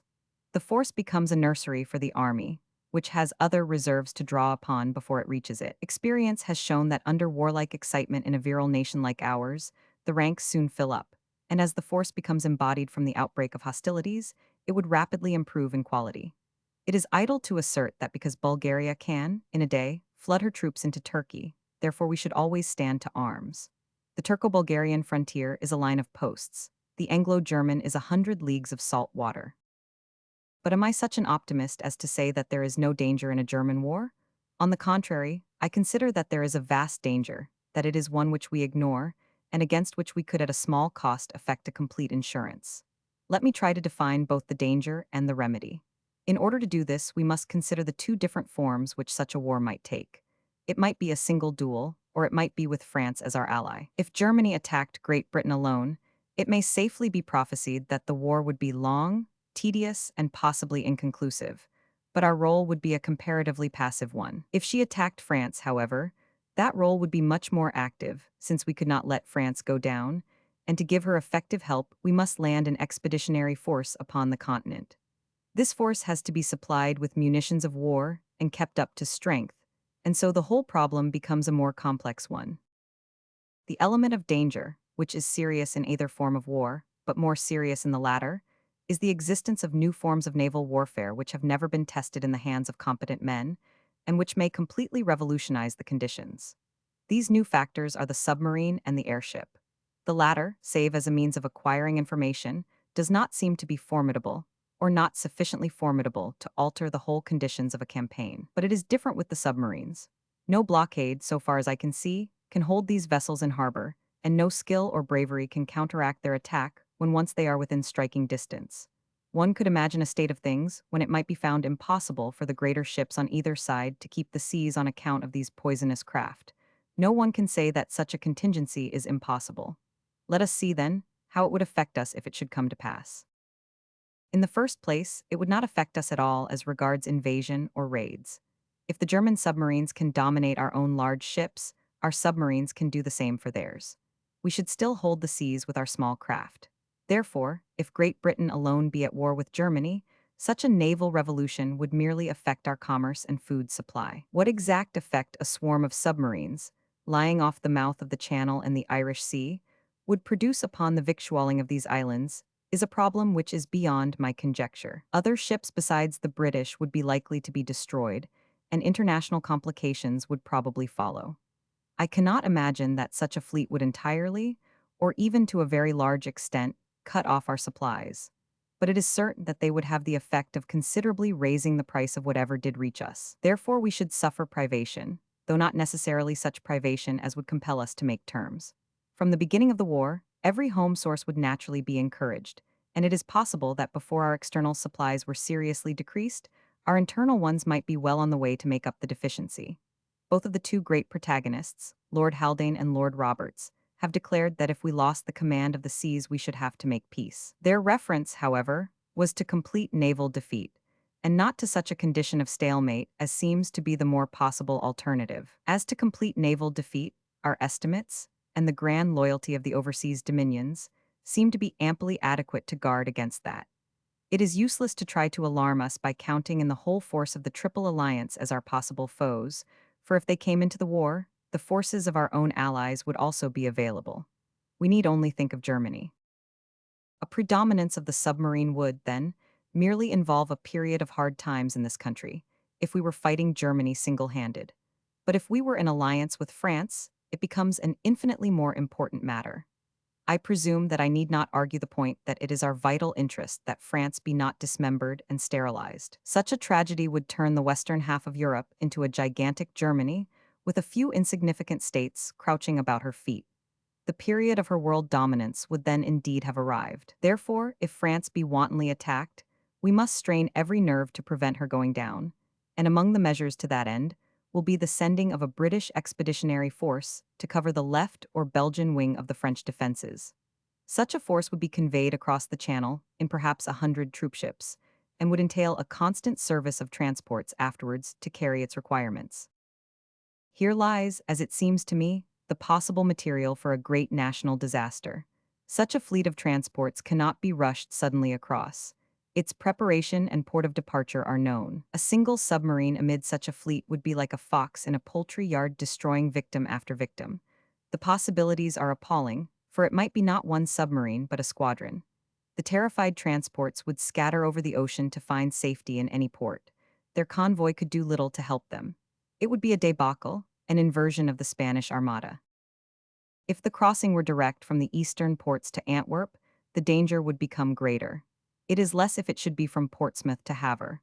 But this is a transit of 7 hours, and the railways from Havre to the Belgian frontier would be insufficient for such a force. No doubt the Straits of Dover would be strongly patrolled by our own torpedo craft, and the crossing would, so far as possible, be made at night, when submarines have their minimum of efficiency. But nonetheless, it seems to me that the risk would be a very real and pressing one. What possible patrol could make sure of heading off a squadron of submarines? I should imagine it to be as difficult as to bar the straits to a school of whales. But supposing such a wholesale tragedy were avoided, and that in spite of the predominance of submarines, the army got safely to France or to Belgium, how are we to ensure the safe passage of the long stream of ships, which, for many months, would be employed in carrying the needful supplies? We could not do it. The army might very well find itself utterly isolated, with its line of communications completely broken down, at a time when the demand upon the resources of all continental countries was so great that there was no surplus for our use. Such a state of affairs seems to me to be a perfectly possible one, and to form, with the chance of a disaster to the transports, the greatest danger to which we should be exposed in a German war. But these dangers and the food question, which has already been treated, can all be absolutely provided against in a manner which is not only effective, but which will be of equal value in peace and in war. The Channel Tunnel is essential to Great Britain's safety. I will not dwell here upon the commercial or financial advantages of such a tunnel. Where the trade of two great nations concentrates upon one narrow tube, it is obvious that whatever corporation controls that tube has a valuable investment, if the costs of construction have not been prohibitive. These costs have been placed as low as £5 million by Mr. Rose Smith, who represents a practical company engaged in such work. If it were twice, thrice, or 4 times that sum, it should be an undertaking which should promise great profits, and for that reason should be constructed by the nation, or nations, for their common national advantage. It is too vital a thing for any private company to control. But consider its bearing upon a German war. All the dangers which I have depicted are eliminated. We tap, via Marseille and the tunnel, the whole food supply of the Mediterranean and the Black Sea. Our expeditionary force makes its transit, and has its supplies independent of weather or naval chances. Should anything so unlikely as a raid occur, and the forces in this country seem unable to cope with it, a Franco-British reinforcement can be rushed through from the continent. The Germans have made great works like the Kiel Canal in anticipation of war. Our answer must be the Channel Tunnel, linking us closer to our ally. Though this scheme was discarded, under very different naval and political conditions, some 20 years ago, no time has, as a matter of fact, been lost by the delay, as I am informed that machinery for boring purposes has so enormously improved that what would have taken 30 years to accomplish can now be done in 3. If this estimate be correct, there may still be time to effect this essential insurance before the war with which General von Bernhardi threatens us breaks upon us. Let us, before leaving the subject, glance briefly at the objections which have formerly been urged against the tunnel. Such as they are as valid now as ever, although the advantages have increased to such an extent as to throw the whole weight of the argument upon the side of those who favor its construction. The main, indeed, the only objection was the fear that the tunnel would fall into wrong hands and be used for purposes of invasion. By this was meant not a direct invasion through the tunnel itself.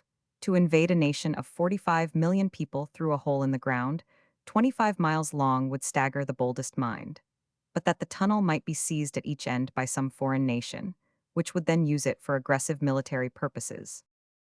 At the time of the discussion, our relations with France were by no means so friendly as they are now, and it was naturally to France only that we alluded, since they would already hold one end of the tunnel.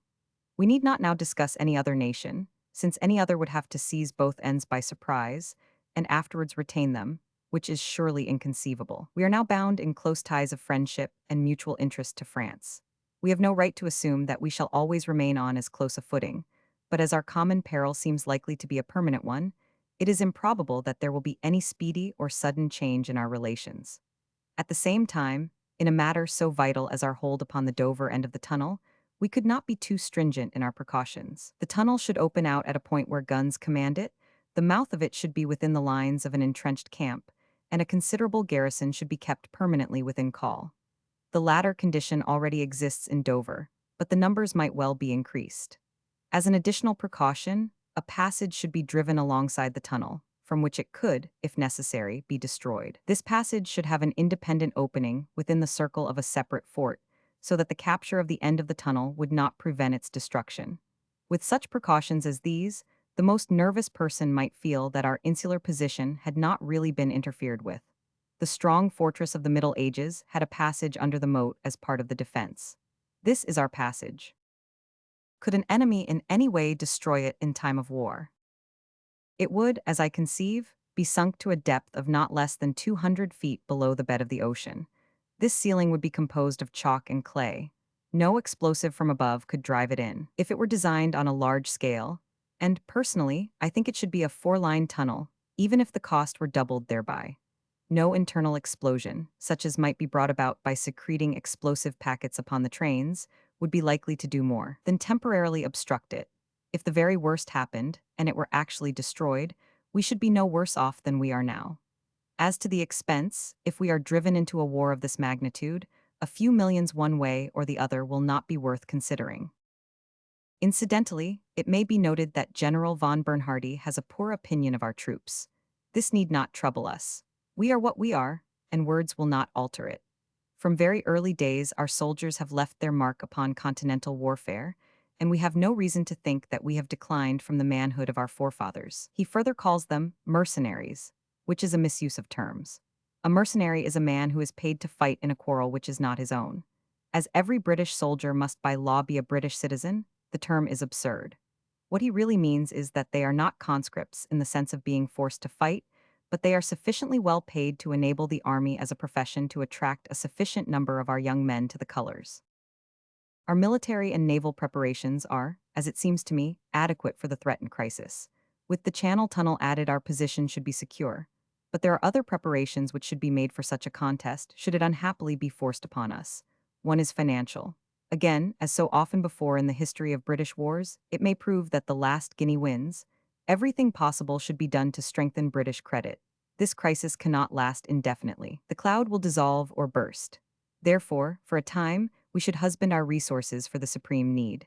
At such a time, all national expenditure upon objects which only mature in the future becomes unjustifiable. Such a tax as the undeveloped land tax, which may bring in a gain someday, but at present costs 10 times what it produces, is the type of expenditure I mean. I say nothing of its justice or injustice, but only of its inopportuneness at a moment when we sorely need our present resources. Another preparation lies in our national understanding of the possibility of such a danger and the determination to face the facts. Both Unionists and Liberals have shown their appreciation of the situation, and so have two of the most famous socialist leaders. No audible acquiescence has come from the ranks of the Labour Party. I would venture to say one word here to my Irish fellow countrymen of all political persuasions. If they imagine that they can stand politically or economically while Britain falls, they are woefully mistaken. The British fleet is their one shield. If it be broken, Ireland will go down. They may well throw themselves heartily into the common defense, for no sword can transfix England without the point reaching Ireland behind her. Let me say in conclusion, most emphatically, that I do not myself accept any of those axioms of General von Bernhardi, which are the foundation stones of his argument. I do not think that war is in itself a good thing, though a dishonorable peace may be a worse one. I do not believe that an Anglo-German war is necessary. I am convinced that we should never, of our own accord, attack Germany, nor would we assist France if she made an unprovoked attack upon that power. I do not think that, as the result of such a war, Germany could in any way extend her flag so as to cover a larger white population. Every one of his propositions I dispute, but that is all beside the question. We have not to do with his argument, but with its results. Those results are that he, a man whose opinion is of weight, and a member of the ruling class in Germany, tells us frankly that Germany will attack us the moment she sees a favorable opportunity. I repeat that we should be mad if we did not take very serious notice of the warning. Chapter 9. Afterthoughts. So it was so after all. I write after perusing what was written 2 years ago. I lean back in my chair and I think of the past. So it really was so after all, represents the thought which comes to my mind. It seems hardly fair to call it a conspiracy. When a certain action is formulated quite clearly in many books, when it is advocated by newspapers, preached by professors, and discussed at every restaurant, it ceases to be a conspiracy. We may take Bernhardi's book as a text, but it is only because here between two covers we find the whole essence of the matter in an authoritative form. It has been said 1,000 times elsewhere, and now we know for all time that these countless scolding and minatory voices were not mere angry units, but that they were in truth the collective voice of the nation. All that Bernhardi said, all that after long disbelief he made some of us vaguely realize, has now actually happened. So far as Germany is concerned, it has been fulfilled to the letter. Fortunately, so far as other nations have been concerned, it has been very different. He knew his own, but he utterly misjudged all else. And in that misjudgment, he and his spy-trusting government have dug a pit for themselves in which they long may flounder. Make war deliberately whenever you think that you may get profit from it. Find an excuse, but let it be an excuse which will give you a strong position before the world and help your alliances. Take advantage of your neighbor's temporary weakness in order to attack him. Pretend to be friendly in order to screen warlike preparations. Do not let contracts or treaties stand in the way of your vital interests. All of these monstrous propositions are to be found in this vade mecum of the German politician and soldier, and each of them has been put in actual practice within a very few years of the appearance of the book. Take each of them in turn. Take first the point that they made war deliberately, and took advantage of the imagined weakness of their neighbors in order to attack them. When was it that they backed up, if they did not actually dictate, the impossible ultimatum addressed as much to Russia as to Serbia? When was it that they were so determined upon war that they made peace impossible at the moment when Austria was showing signs of reconsidering her position? Why so keen at that particular moment? Was it not that for the instant each of her three antagonists seemed to be at a disadvantage? Russia was supposed not to have recovered yet from her Japanese misadventure. France was torn by politics, and had admitted in the Senate that some important branches of her armies were unprepared. Britain seemed to be on the verge of civil war. It was just such a combination as was predicated by Bernhardi, and his country responded to it exactly as he had said, choosing the point of quarrel against the Slav race so as to conciliate the more advanced or liberal nations of the world. Then again, they pretended to be friendly in order to cover hostile preparations. To the very last moment, the German minister in Brussels was assuring the government of King Albert that nothing but the best intentions animated those whom he represented, and that Belgian neutrality was safe. The written contract was deliberately dishonored on the false, an absurd plea that if they did not dishonor it, someone else would.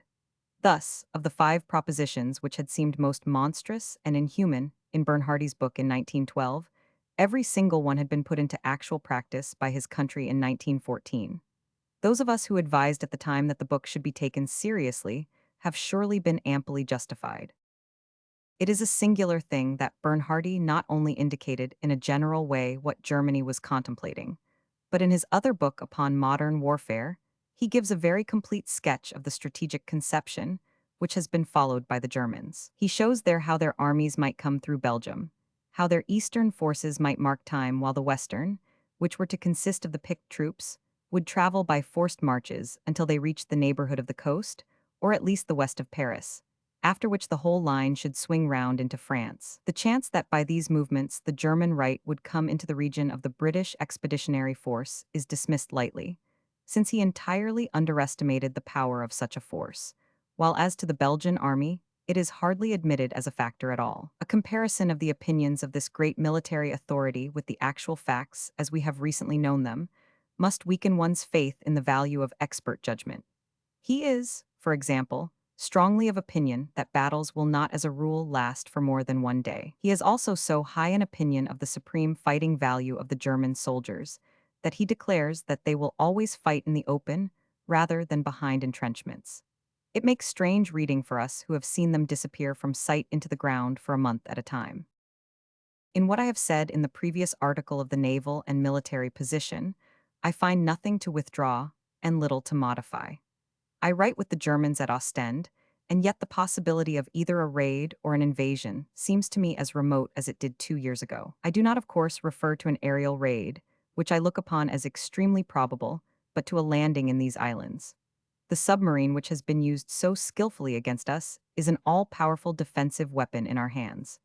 As to the submarine, I think that I may claim to have foreseen the situation which has actually come upon us. No blockade, I remarked, can hold these vessels in harbor, and no skill or bravery can counteract their attack when once they are within striking distance. One could imagine a state of things when it might be found impossible for the greater ships on either side to keep the seas on account of these poisonous craft. No one can say that such a contingency is impossible. It is largely true at the present moment as regards the North Sea, but the submarine will not shake Great Britain as mistress of the seas. On the contrary, with her geographical position, it will, if her internal economic policy be wise, put her in a stronger position than ever. The whole question of the Channel Tunnel and its strategic effect, which is treated of in the last essay, becomes entirely academic, since even if it had been put in hand when the German menace became clearer, it could not yet have been completed. The idea of an invasion through it has always seemed and still seems to me to be absurd, but we should have been brought face to face at the present moment with the possibility of the enemy getting hold of the farther end and destroying it, so as to wreck a great national enterprise. This is a danger which I admit that I had not foreseen. At the same time, when a tunnel is constructed, the end of it will no doubt be fortified in such a fashion that it could be held indefinitely against any power save France, which would have so large a stake in it herself that she could not destroy it. The whole operation of sending reinforcements and supplies to the scene of war at the present instant would be enormously simplified if a tunnel were in existence. There remains the fiercely debated question of compulsory national service. Even now, with the enemy at the gate, it seems to me to be as open as ever. Would we, under our Constitution, and with our methods of thought, have had such a magnificent response to Lord Kitchener's appeal, or would we have had such splendid political unanimity in carrying the war to a conclusion, if a large section of the people had started by feeling sore over an act which caused themselves or their sons to serve whether they wished or not? Personally, I do not believe that we should. I believe that the new volunteer armies now under training are of really wonderful material and fired with the very best spirit, and that they will be worth more than a larger force raised by methods which are alien to our customs. I said in my previous essay, experience has shown that under warlike excitement in a virile nation like ours, the ranks soon fill up, and as the force becomes embodied from the outbreak of hostilities, it would rapidly improve in quality. Already those territorials who were so ignorantly and ungenerously criticized in times of peace are, after nearly 3 months of camp life, hardening into soldiers who may safely be trusted in the field. Behind them, the greater part of 1 million men are formed who will also become soldiers in a record time if a desperate earnestness can make them so. It is a glorious spectacle which makes a man thankful that he has been spared to see it. One is more hopeful of our Britain and more proud of her, now that the German guns can be heard from her eastern shore, than ever in the long monotony of her undisturbed prosperity. Our grandchildren will thrill as they read of the days that we endure.